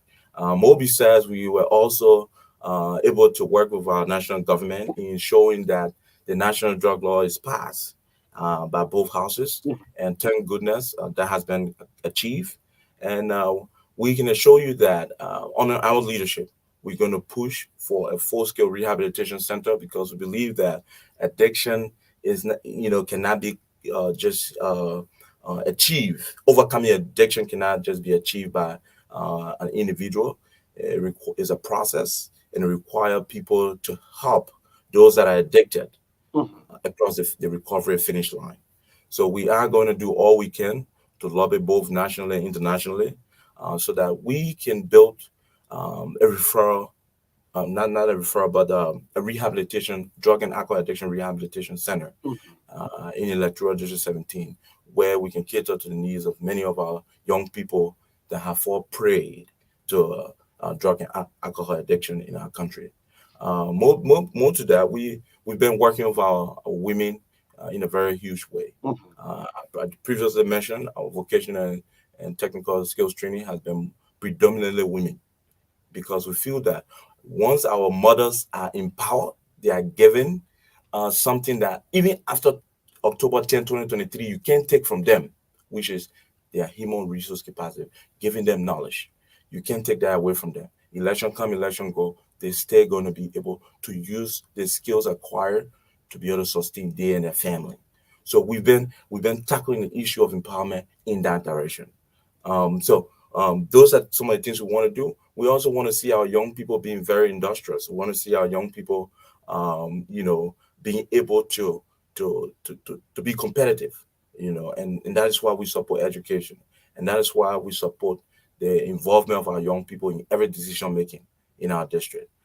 So we're going to build on those structures that we've already planted in our district over the years, and just expand on them and ensure that our people continue to enjoy the sweet leadership and of Honorable Conrad Badua. We will go to a national issue, basically, if you let tell what are going to be your key priorities. But before that, the adherence to the rules of law, you mentioned that as well key on the agenda. How do you intend to work on that in terms of looking at the rules of law? Thank you. We intend to make District 17 one of the most safest places in Montserrat County. And the way we intend to do that is to work with the LMP to ensure that we decentralize the idea of policing in our district.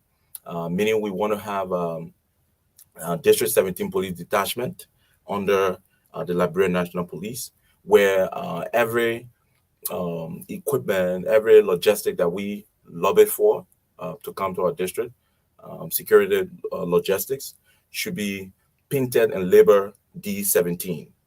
That's our idea. That's our big idea for our district. And they should be able to. So your office will not do the recruitment, but our office will you're not do going to work with the Liberian National Police. Yeah, they're going to be the same people that are trained by the LMP through the police. So once they are sent in that district, they get to use our logistics. And our logistics should be used in the confines of Electoral District 17. Do you think less attention paid to security in a district? Yeah, I mean, for the fact that in Arlington City, our police station there has no kind of formal logistics system where we have one motorcycle for the entire police detachment that covering Arlington, the entire Arlington. If you have 5 or 10 crime cases at night, what are they going to respond to? I went there and I saw the appalling living condition of our police officers out there. There's a city that is very huge, but it will surprise you to know that we have less than 10 police officers in Arlington. So it means that though they will still be paid by national government, but your intervention is to be able to buttress the efforts of the government. To be able to buttress the effort of the government. We also want to ensure that we bring all businesses on the table to be able to provide many subsidies to those that serve us. We also want to empower the District 17 Watch Forum so that they can work hand in hand with the LMP in making sure that community issues, community crimes are arrested and turned over to the LMP. We want to ensure that our district security sector is taken very seriously. So because once our people go to bed safe at night, once our people see that District 17 is one of the most safest places in Montserrat County and Liberia at large, more investors, more people are going to trip into Electoral District 17 to acquire homes, to buy lands, to own properties, and invest into our district. So we're not going to take the issue of security lightly. We're going to engage. We're going to make sure we engage our national and foreign counterparts to ensure that our security officers are well taken care of. A little bit on top of what our national government is doing. Let's look at the issue of cultural heritage. What are the plans? You talk about that, and you want to bring a new dynamisms to district number 17 in terms of cultural heritage. Do you see less attention being paid to culture in that district? Do you think there's a need that if you ascend to the power, to the office of a legislature, you'll be able to come up with new ideas and new minds to be able to make sure that citizens of the district know more about culture and activities? Absolutely. You're absolutely right, Corey. We're going to ensure that, our people, culture, and heritage are well respected because we have our roots. We don't want our rising generation to grow into a society where they know nothing about their origin. They know nothing about, those things that distinguish us, as Liberians from the rest of the world. Okay. We're also going to ensure that we work with our national and international partners to kind of, bring back the dignity to the conference center. The conference center is an epitome of national heritage, and it lies within District 17. For over 2 decades, 2 to 3 decades, that area, the conference center, has been lying in ruins since the war. All right, with no, no other, activities and other, work to kind of restore or revive that facility. That facility, if we push as national leaders and kind of renovate that facility, with all truthfulness, that facility have the potential of increasing job opportunities for our people, our young people. It will also have the ability of restoring our dignity, as a district, and we can also raise fresh revenue from conference center and all other facilities that are in that locale. So we're going to ensure that we push for that. Currently, the conversation is on with some of our international partners. Just to mention, we've done a full documentary in and out of the facility. We've submitted it to our partners in Abu Dhabi, and we are praying, all right, wholeheartedly, that once that deal is accepted, our people are going to have smile on their faces, when it comes to the renovation, full-scale renovation of that building. Okay, well, listeners, if you just joining us, it is a reminder that you are in tune to the program this morning, the True Breakfast Show on Truth 96.1, the Augustine, SAAH, and KORRIES KARNGAR presentation. We have for us currently District 17 aspirant. He just got his people, his document for an NEC. So he's a candidate and vying for the independent seat in a district contra Badra. He's our guest here this morning. Before we start taking your calls, so Shaklee, let's hear you talk about peace, unity, and reconciliation. Why do you think this is key for district number 17?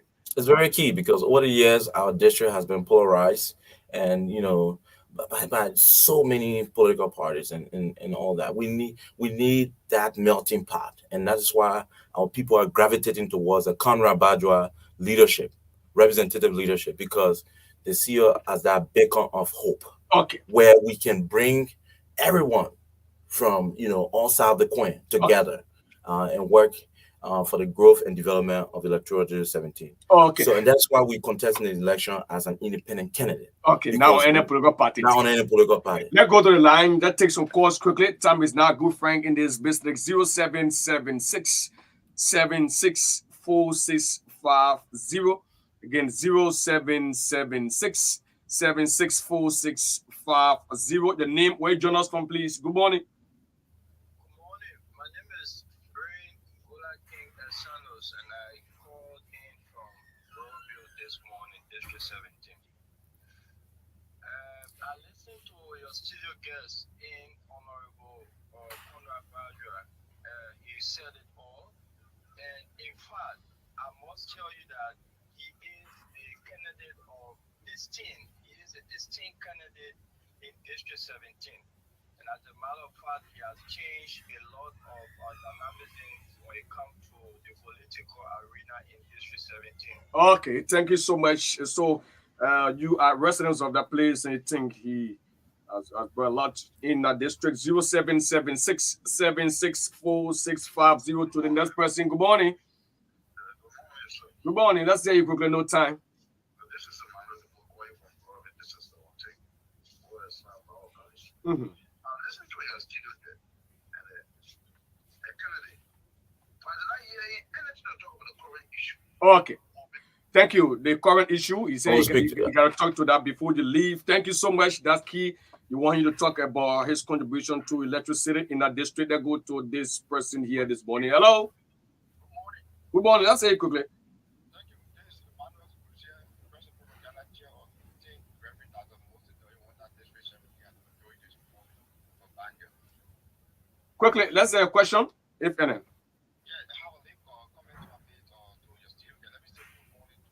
He's hearing you. Just go straight to the point, my man. He's hearing you. Good morning from Team.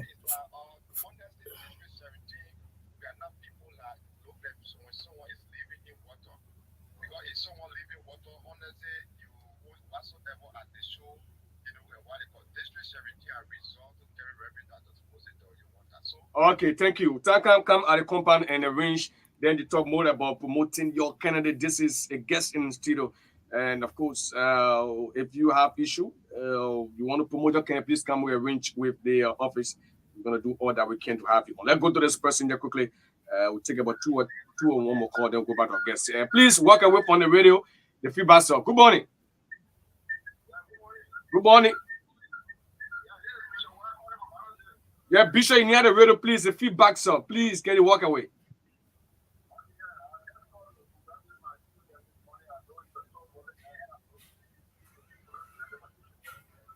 Thank you. That's what you call. Thank you. Just the two more 0776764650. If not, then I can go back to my guests to respond to this issue about electricity. Now, Honorable Badjoa, this caller is concerned basically about why have you done in terms of electricity. Thank you. I want to express thanks and appreciation to all of the callers that have called to commend our developmental efforts in Electoral District 17.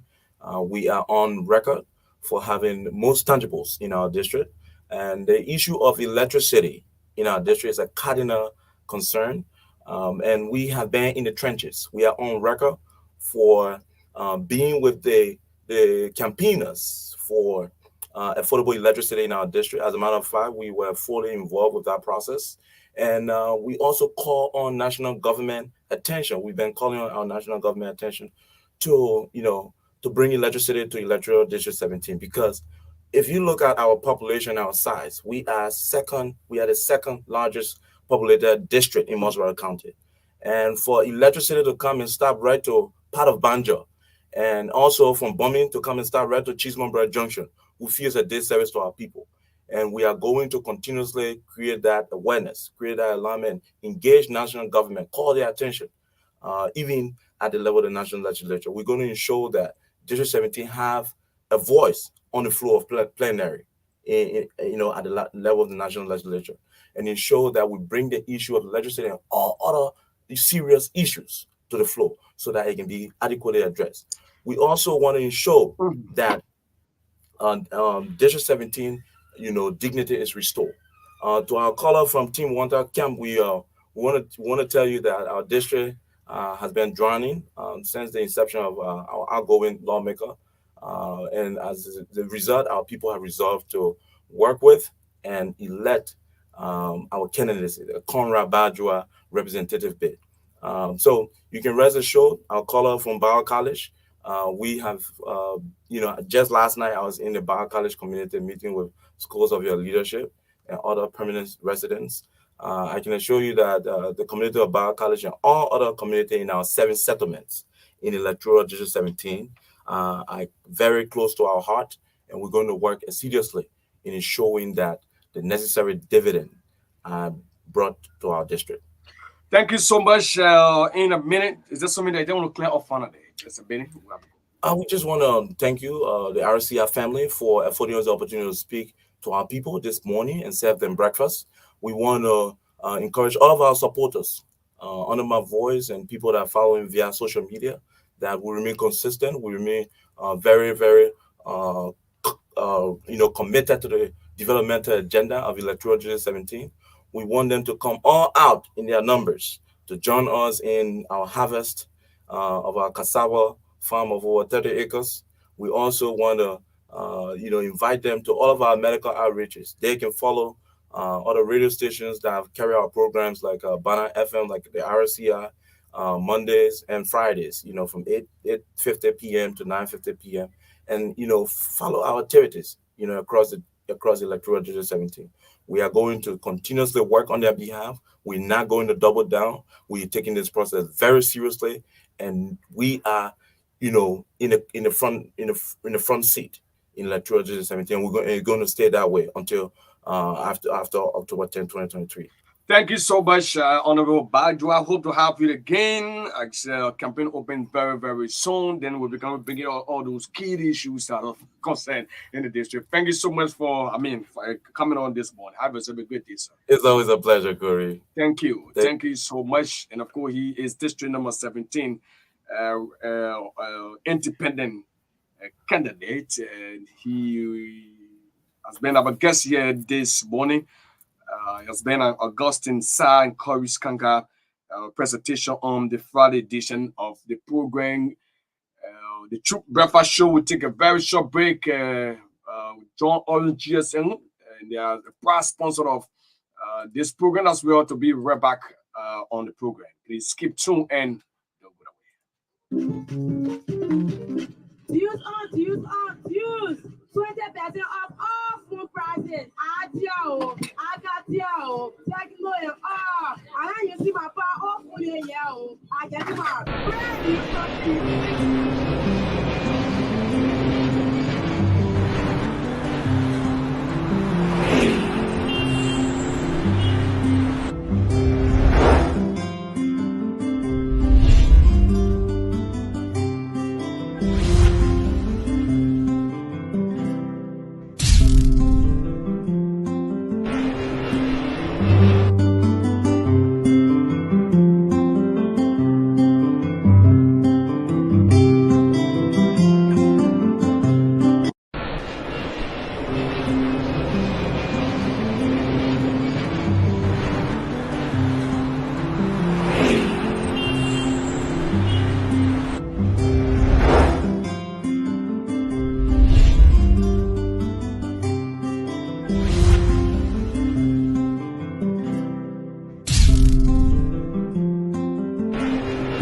When it comes to communication in Liberia, Orange is number one.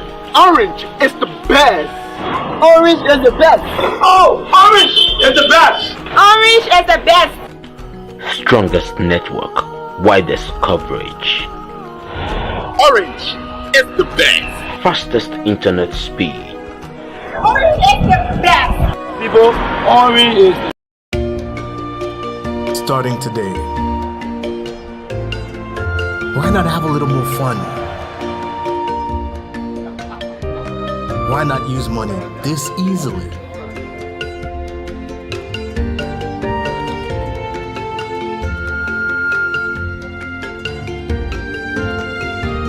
Why not get even closer to family? Why not work how you've always wanted?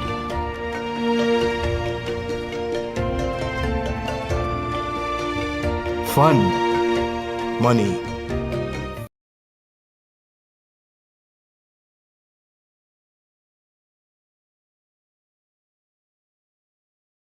The nation's capital, Monrovia. Like we said to you this morning, a senator aspirant in, somebody asked me, why am I still calling them aspirants? I said, after their registration, NEC will disqualify anyone. NEC will review their document or the information sent in and say, this person lied to us, especially where some of them got a problem with tax payment. You got to listen to the NEC boys. Most of them, they got issue with tax payment. And one of the reasons why most of them have not registered. Those of them who have been passing around saying, we're contesting, some of them are not registered because they don't pay their taxes. They want to ride on the Liberian people and just get position that they somebody said don't deserve or merit. So such a position, that honorable position, so you must do the honorable thing. Honorability goes with some level of responsibility. So if you are to be called honorable, you must be able to be good in your thoughts. You must be that person in good standing with the law. You can't be asking the people to make you senator or representative when you don't respect the laws, when you are not compliant in tax payment. We'll have Reverend J. Emmanuel Guinness. I'm told the J stand for Tutunu, Tutunu. So he's here this morning, one of those persons wanting to be senator. I think it is clear now that Senator James Tola is not going for re-election because nothing has been heard about him. An incumbent senator. And sometimes when we sit here, we talk about these things, you say, oh, imagine that man who is an incumbent. Nothing has been talked about him. What are you contesting about? You can't hear anything. Only those who want in the position you can hear about. But I think that's my gibby, and that's how people get awarded. Somebody said the man king, he was in one of the storerooms of Radio Peace. Fortunate for him. You see, God is a merciful God. That brother established Bible school. He taught a lot of person, and a lot of person had to read the Bible, how to preach the Bible. And then people felt that he was the Messiah because he knows the Bible. So he should be given a state position. And they gave him senatorial position. The man is involved into building his technical colleges, both the Trinity and that of the one in Kakata. Whether you re-elect him or not, he doesn't want to know. But I'm not sure he re-contest. I saw him the other time to Farmington Hotel when NAFA was having a program. They close into the matter of fact because he chaired a comedian featuring agriculture at the House of Senate. So I think the senator too has a reason why he can't contest. Because I think there's a reason why the senator is not re-contesting the position because I saw him and I know the senator. I know the Jim Turner. I know. I saw him. I started to know him in 2009. Yeah, I got close to him in 2016. 2016, no, not 2016, but 2013, because he won 2014. I remember after the news that riding his car trunk to go to places. Actually, nobody, absolutely nobody can tell you as to what is been experienced about James Turner will have come.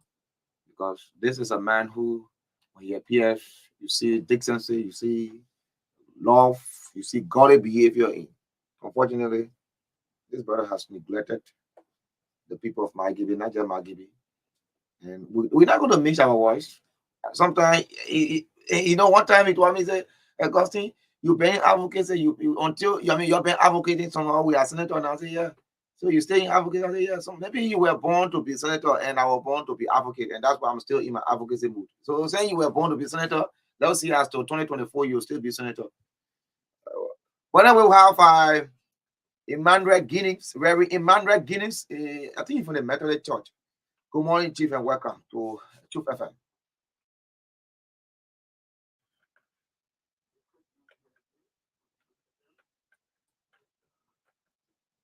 Clear that I am from the United Methodist Church, so don't be thinking I am a United Methodist clergyman. I'm not a member of your church, so I don't know. Well, you are a journalist, so it's your business to know almost everything. For the record, I'm tax compliant, so I hope I'm not one of those that you are insinuating about in your tax comment. If I had known you were going to be talking about taxes, I would have brought my tax clearance to display them. But now you should be traveling with you because You might be asked as to I whether would you take are your tax advice, compliant. sir. I would take your advice and have it in my briefcase at all times. So, but good morning to you and good morning to the Truth FM family. Good morning to the people of Liberia, especially the peace-loving people of Margibi County. It is a pleasure once again to be here. Now, let's how is JIPA? JIPA is the political action team of you, right? Yeah. So it's GPAT, GPAT. GPAT, Okay, GPAT. which means Reverend Giddings Political Action Team. Is still existing? What do you mean? Yes, I'm here. I'm GPAT. No, I'm asking because don't get me wrong. I'm not hearing about GPAT. I am the face of the institution. So when you see me and talk to me, you are talking to the political leader of the Reverend Giddings Political Action Team. So you are the founder and you are the only member. No. What are you having? Because I cannot be the founder and the only member. So they got people who are proprietor of school, they are the teacher, they are the principal, they are the registrar. That's why I'm asking. It's possible. No. GPAT is a vibrant political institution that is a conglomeration of political actors from many political parties, some business people, others non-political actors, but they are part of the movement. So GPAT is not a person per se. When I say I am GPAT, it simply means as long as you see me, you see the face of the institution. So we are here. So there were rumors that you were not contesting. So with the registration of you now, it is clear that you're contesting. Well, how do you know I'm registered? Are you assuming? Oh, you did not register? Well, I think you're right. Where's your camera? Can you see this? Yes. All right, it's clear. I think that should be my picture right here, and that should be the logo of GPAT here. So it is clear that we are registered. And if you say it be rumored that I'm not contesting, I mean, rumors are rumors. Yeah, but you've been silent. Yeah, so why should I be talking all the time? So why were you silent? Because I chose to be silent at some point in time. There's a time to talk, says the Bible.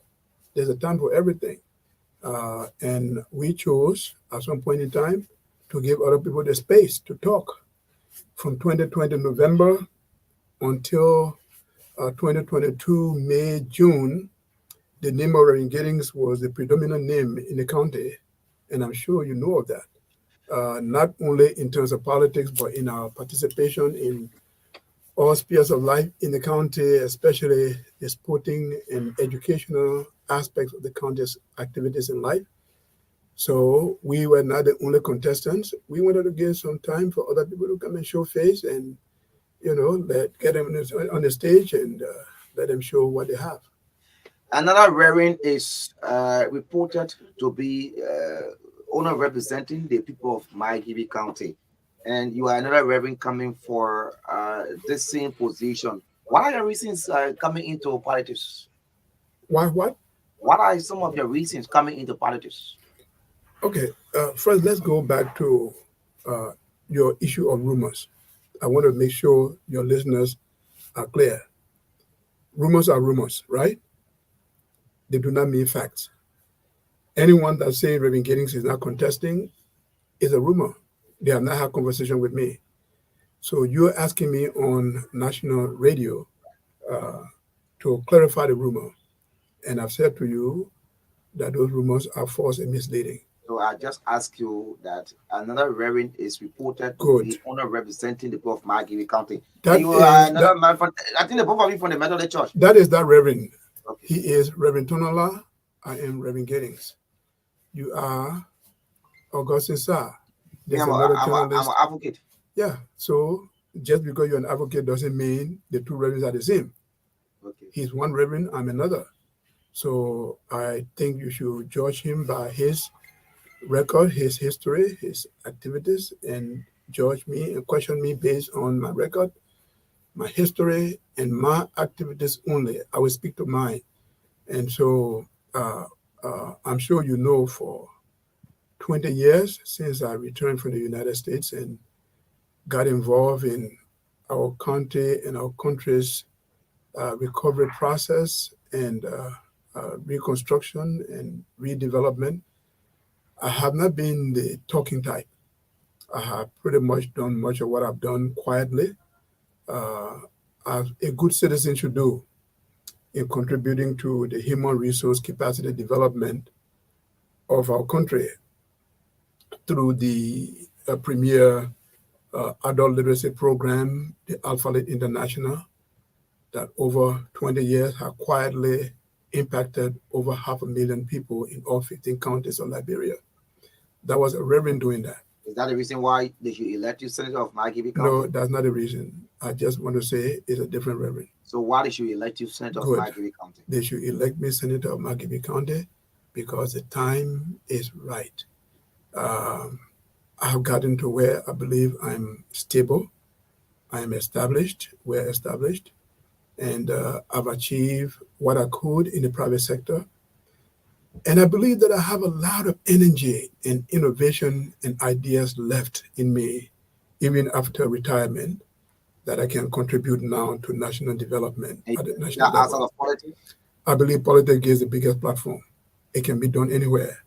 But I believe that national leadership gives a wider and a more visible platform to be able to achieve a much bigger goal. The problems that we try to resolve in the private sector are often problems resulting from policies made by national actors.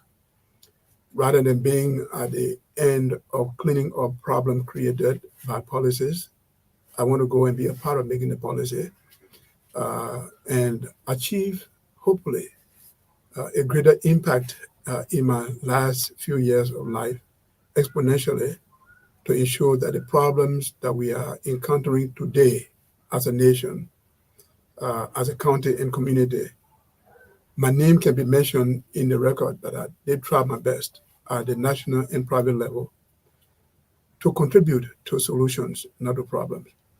So that is why I believe the people of Margibi County are going to overwhelmingly elect me as a senator base. I believe so. I believe they are, not thinking, I believe that the people of Margibi County have followed our record, our history, over 20 years. We didn't come into politics because we just want to come into politics. If I had just wanted to be involved in political activities, I would have done so in 2005.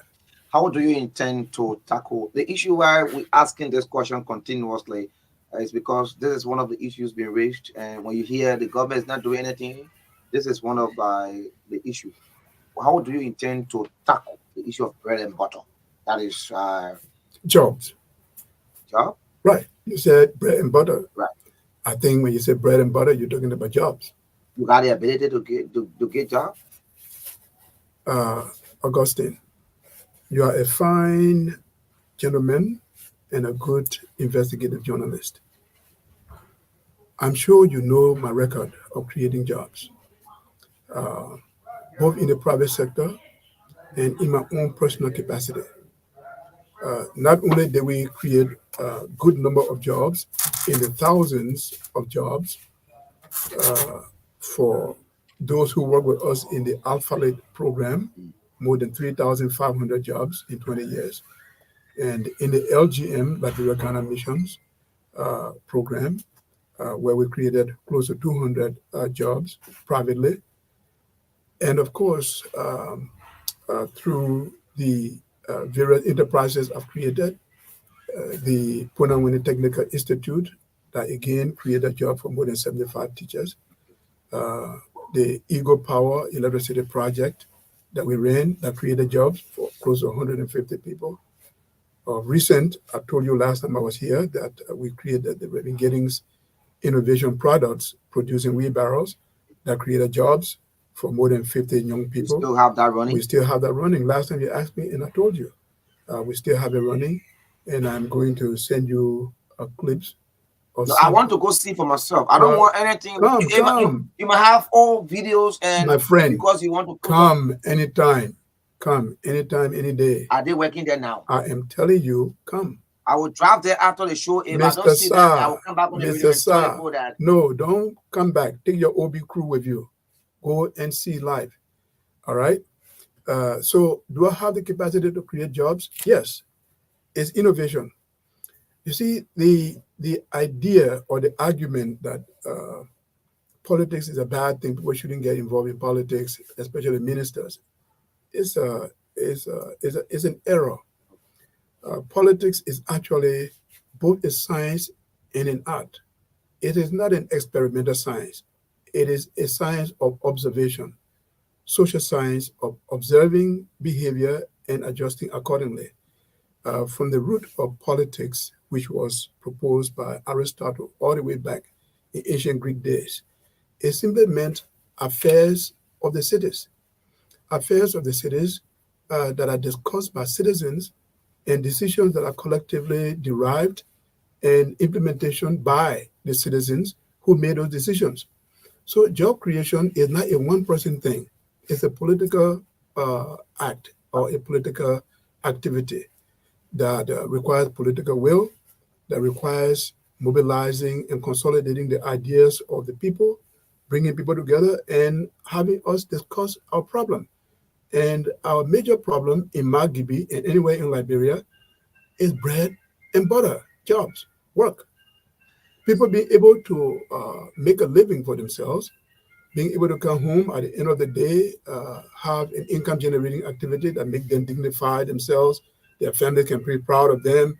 If they're married, their wives can know they have a man. If they are just private citizens, their neighbors can know they are productive and contributing members of society. Jobs make that possible.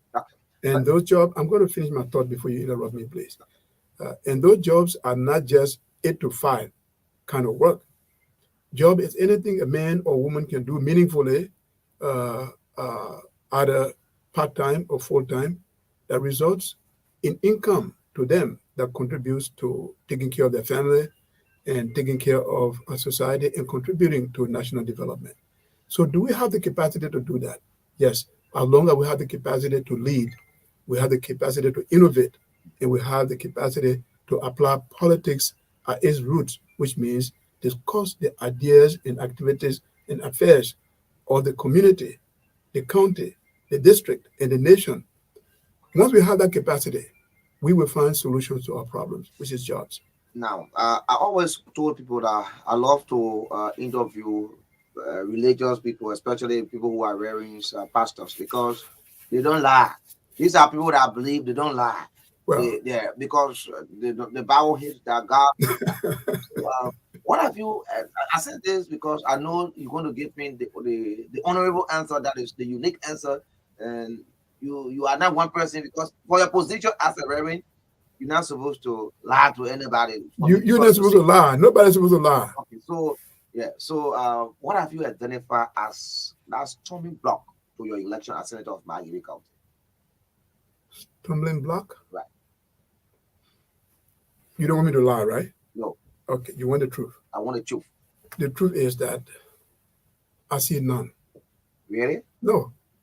I see no stumbling block. I see no obstacle.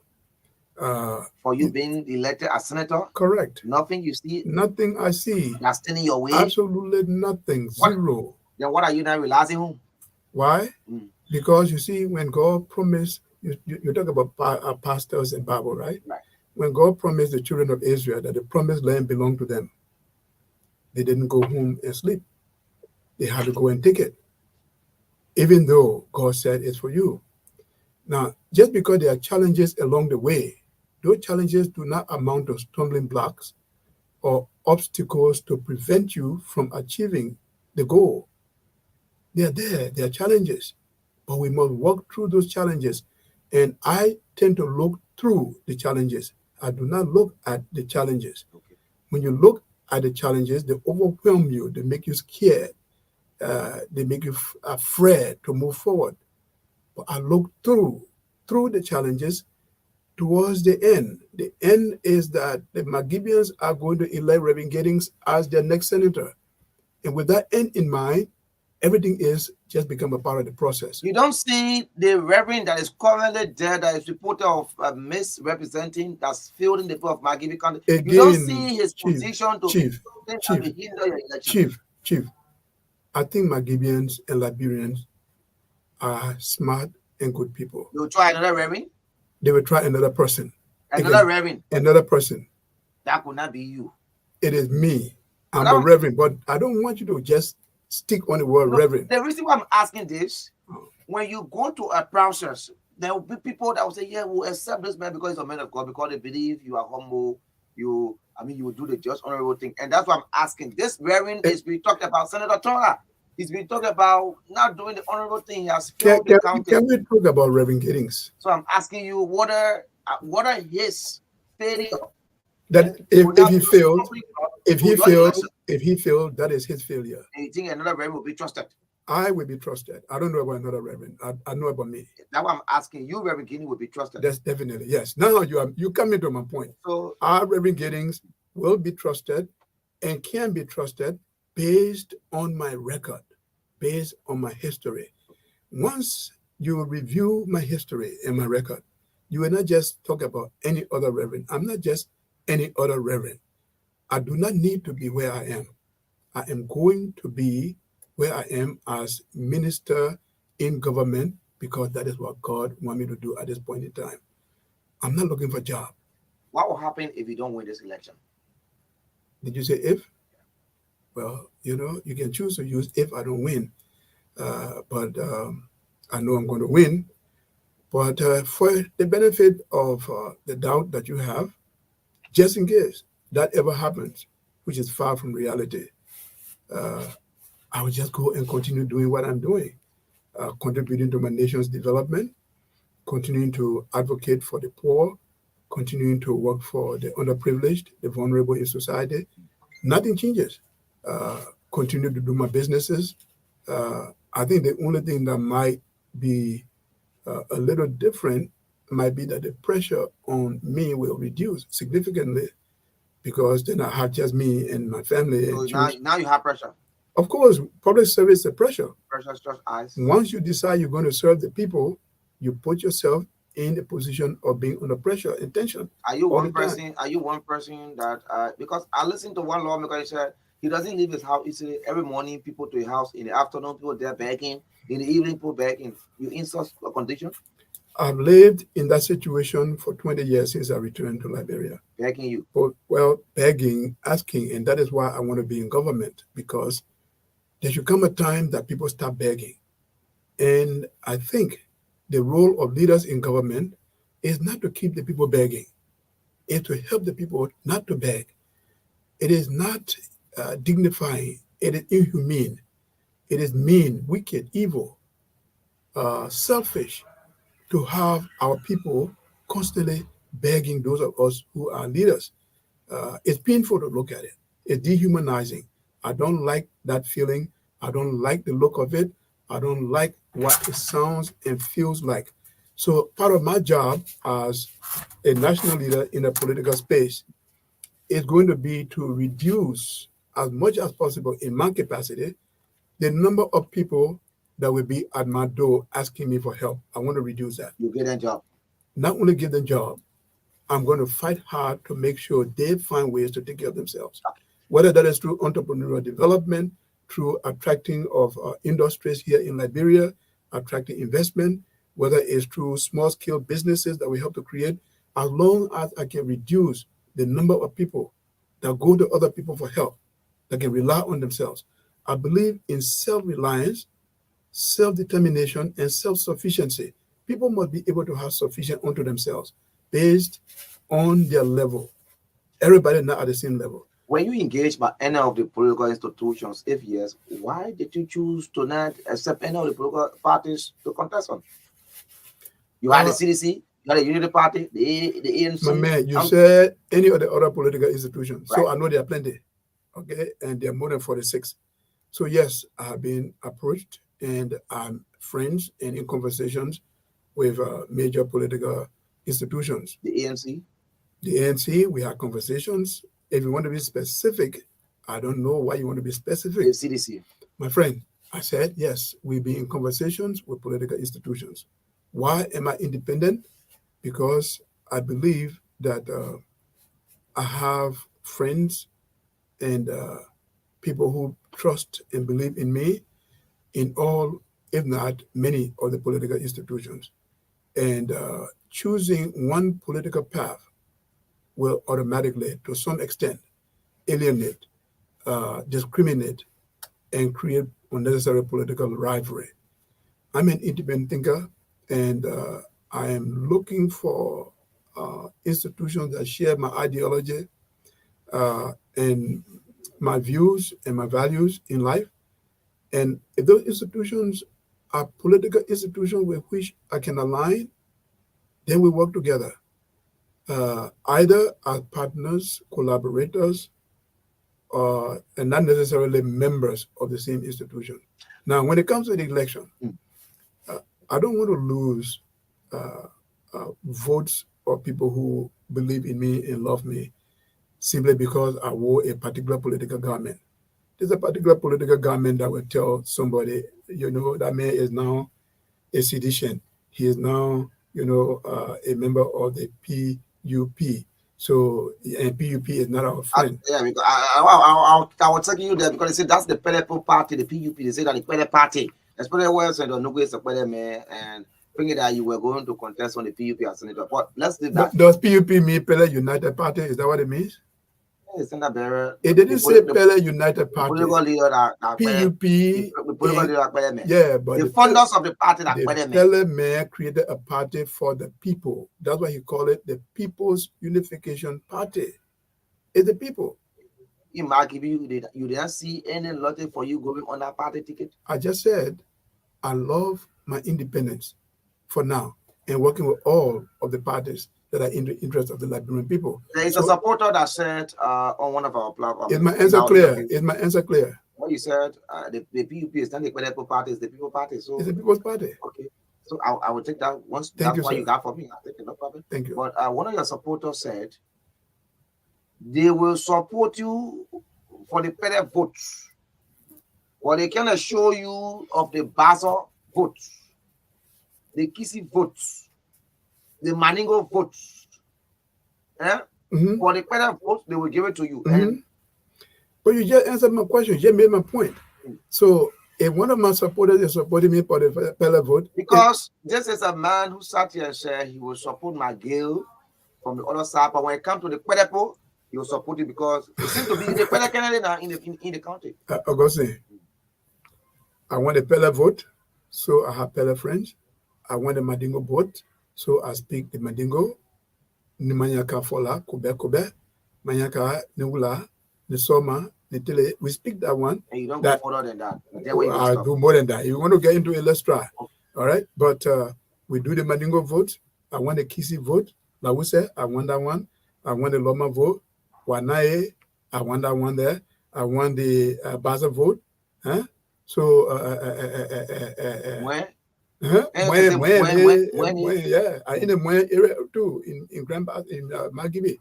So as long as the Pele may give me the Pele vote, the Baza may give me the Baza vote, the Gisi may give me the Kisi vote, then it means all the votes come in and make one big part of votes. That is why I'm remaining independent. So the guy who said I will support him on the Pele vote is not wrong. He's absolutely correct. Is that what he wants to do? That is his choice. I'm told that you missed several attempts to do what? To contest on the ticket of the PU people. Senator Nuku said, no, you don't have the number. They rejected you. Are you sure you are being truthful? Were you making, no, you said you want people to tell the truth here. Were you making an attempt to contest on the PUP? Listen, I'm going to interview you now. Were you making an attempt to contest on the PUP ticket? I'm asking you. Okay. Are you sure? Did you at any point in time did you at any point in time reach out to the PUP leadership to say I want to contest in your ticket? And they said no. I mean that's a fine therefore you don't have the number, so you can't go on. Reverend Emmanuel, you don't know gettings. We'll never go to a party and say I want to contest on your ticket, and they say no. So you did not go to the PUP? To no party. Not only PUP, but to no party. Did you go to Senator Nukwe to make I said zero. Senator Nukwe is listening. Go and ask Senator Nukwe. You told him to listen that he coming on radio this morning. Well, I know he listens to radio, so I'm sure he's listening to you. If not, his staff may be listening. That I, Emmanuel Juto Nugettings, on my honor, went to a party, the PUP, a very good party, by the way, or the ANC or the ALP or the CDC, any party, to say, here I am, put me on your ticket, and they say no. Are you kidding me? Do I look like somebody to be rejected? People want me on their party ticket. And you don't want to do it. I'm choosing to work with all the parties. That's what I said to you in the beginning. I'm choosing. Now, once I get to the legislature, we'll have to find a political home. All right? That one I'm clear about. So now you're campaigning on the basis of independence. I'm campaigning. Then when you go there, you join a clique. No, not a clique. I don't think I would like you describing political parties like that. All right? No, you can't call a political party a clique. Well, no, but don't call a political party a clique. That's not a clique. There may be parties that share my ideology.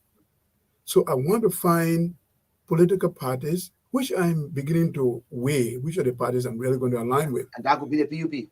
Well, if it is the PUP, so is the PUP. If it is CDC, so is the CDC. If it is the ANC, so it is the ANC. But I'm telling you, you cannot easily survive from my reading and understanding of Liberian politics, and politics for that matter. You cannot survive and make a major difference in the legislature from the way I have been watching as an independent. You can do some work, yes, but you must find people who are thinking like you. Back up. People who are thinking like you, people who share your ideology, and if those people who share your ideology are in a political party and that party seems to align with how you think, then you work with them. Okay. Now, like I always, I know you will give me the answer that the public really want. Where are you? Even though you are not on the party for now, but you got presidential candidates. You got President Weah, who is opting for re-election. You got Ambassador Joseph Yumabwaka. You got Alexander Cummings. You got Robert Morris. Where are you? You say I will give the answer that the public wants, right? Right. Okay. I'm not going to give you the answer the public wants. I will give you the answer that is truthful. Okay. So where are you? And the truthful answer is that I'm watching the field of play carefully, very carefully. Will you consider President Weah re-election? I'm watching the field of play very carefully. I'm going to be looking at how the voters decide during the first round. I'll make a decision at that point. What is your alternative for presidency? My alternative for presidency? Outside of President Weah, you got Cummings, you got Robert Morris, you got Buckeye. What is your alternative? You are going to try to twist my arms to give you my vote right now, to tell you where I'm voting. I'm not there yet. I'm not prepared. You're not voting for presidency? I am going to vote. So were you to vote today? I'm not voting today. Were you to vote today among the three names, who will you prefer? I'm not voting today. So I'm going to keep that as my private information for now. What is your relationship with Representative Tapumwe, Arthur Jones, Ellen Atterward, Clarence Gar? All the representatives and the senator in the county are all cordial leaders with whom I think I have a cordial relationship. So we may not have a buddy-buddy relationship, but I think our relationships are civil, they are cordial. Okay, so your relationship is cordial, but let me before we go to the line to interact with the public. Don't tell me that when you in a race, you don't have anybody to say, "Oh, that's my target." Who's your contender? You got McGill, you got Johnson Robertson, you got one Yapuya. Former Senator Ja. You got former Senator Clarice Afaja. Among them, who are you really looking at to be your contender that you may struggle to break down and get through? It's a very good question. Unfortunately, the way I have been conditioned, I have not been conditioned to think too much about the other people. I've been conditioned to think more about my inner resources, my resourcefulness, and my preparedness to engage the fight. Is it just a Ralston that you're looking at to be a strong contender? If you want it to be, maybe yes. Maybe it is Clarice Jah. Maybe it is Balasese. Okay, but maybe it's Nathaniel McGill. It could be any one of those people because everyone is qualified to run. So I'm paying attention. What's the name that you hearing when you go to communities? What's the name you hearing? Ginnings, this. What's the name? I hear everybody's name, and that is the truth. Everybody. Yeah, because everybody got their people. Nobody has all the people in any community, including myself. Who did you support in the 2020 election? Why you want to take me back there? For what? I'm asking you because your support base could be also established from there. Who did you support? Was that Nukwe or Alpha Jones? In 2020? Right. The by-election? Right.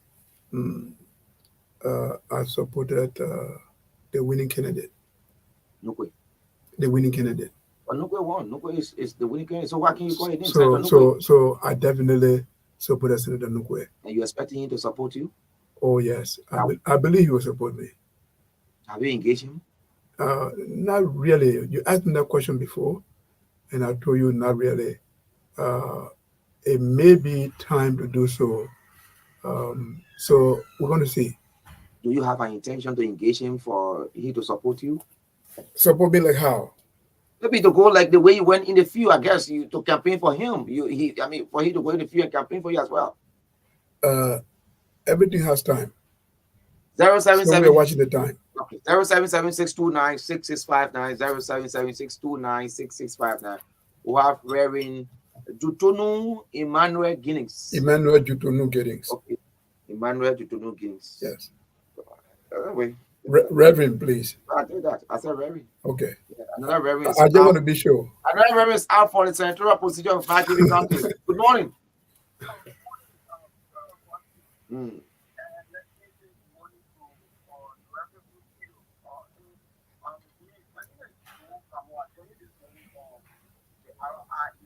Okay.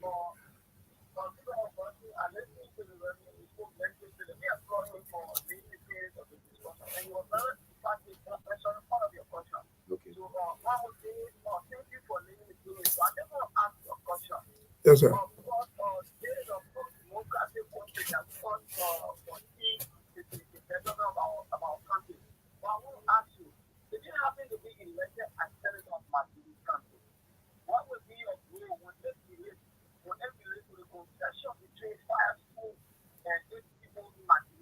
Okay, let me hold you there and talk to this person. Good morning.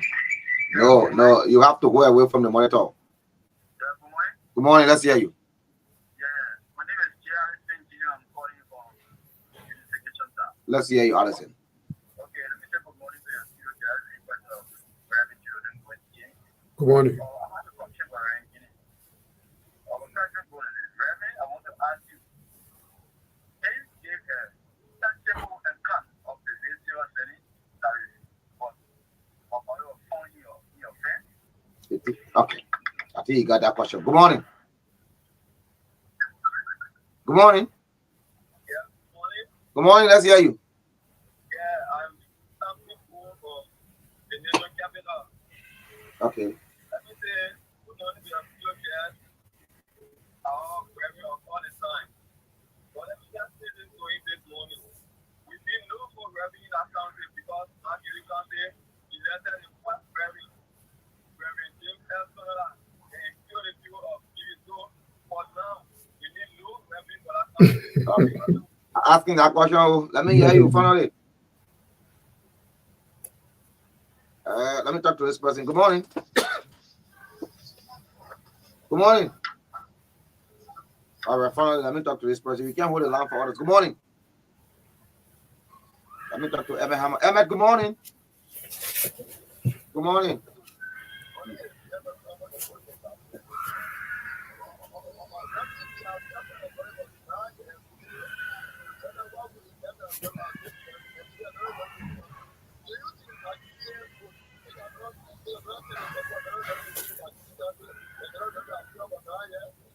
Thank you. Omolu, you can comment. Okay. Let me squeeze in Kaba. Kaba, good morning, quickly. Kaba. You call from the office of Senator James Tonola. And you are a staffer of Senator James Tonola.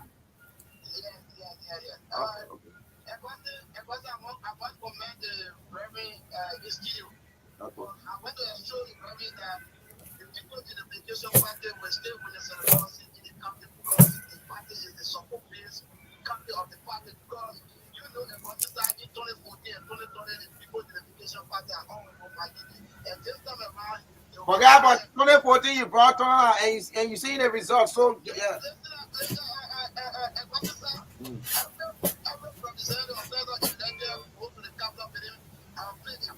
And so, herself, the people of Maggie. In what capacity? Okay.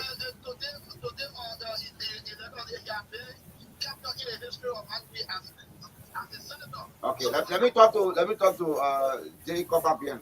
Good morning, welcome. Thank you, welcome.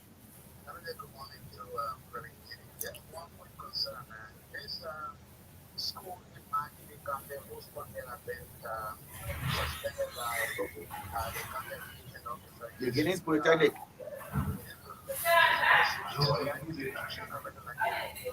All right, finally, we can take a call now. So, that's it. We don't have a lot of time, so you can respond to the call.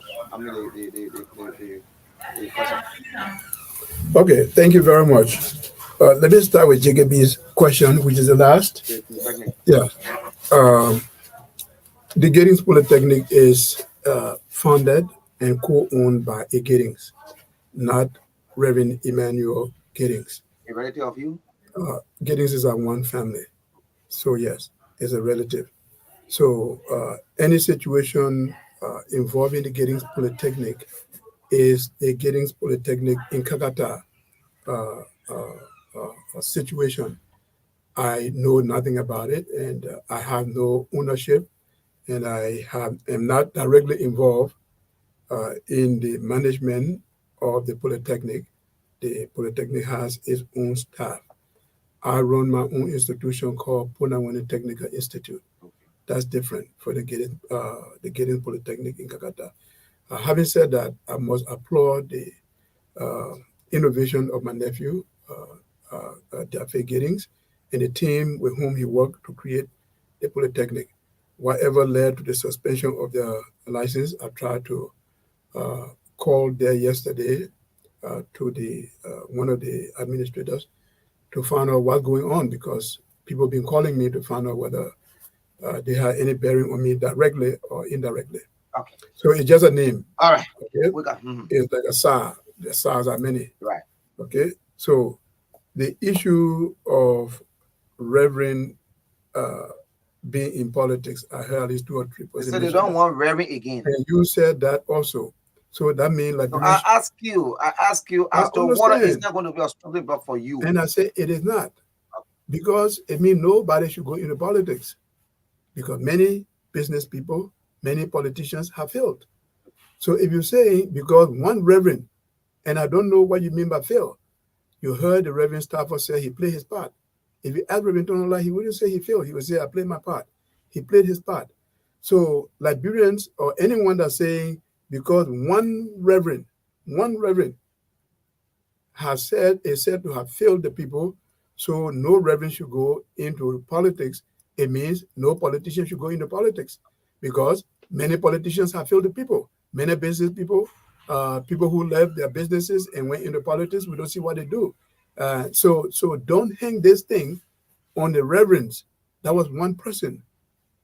And if you ask him his contribution and you ask him whether or not he had failed, I'm sure he's going to have a defense for himself. He upgraded his Trinity College. He has done, something for himself. So that was he did something for himself. Okay. So he had a different motive, different intention, whatever. That's him. Okay. So we got to go. We got to go. Let's get the party statement. Okay. So the party statement, I think we pretty much said everything we needed to say. The Firestone issue, that was the very first question. The agreement. I think I would just build a relationship with Firestone to understand more deeply what's unfolding. I will develop a relationship with those affected by decisions in Firestone and then take it from there.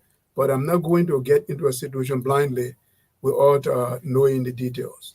Thank you so kindly for honoring our invite. We hope that we can have more of this, especially the next time you come. You must be prepared to tell us as to what will be your position when you are elected as senator with our whole Firestone agreement.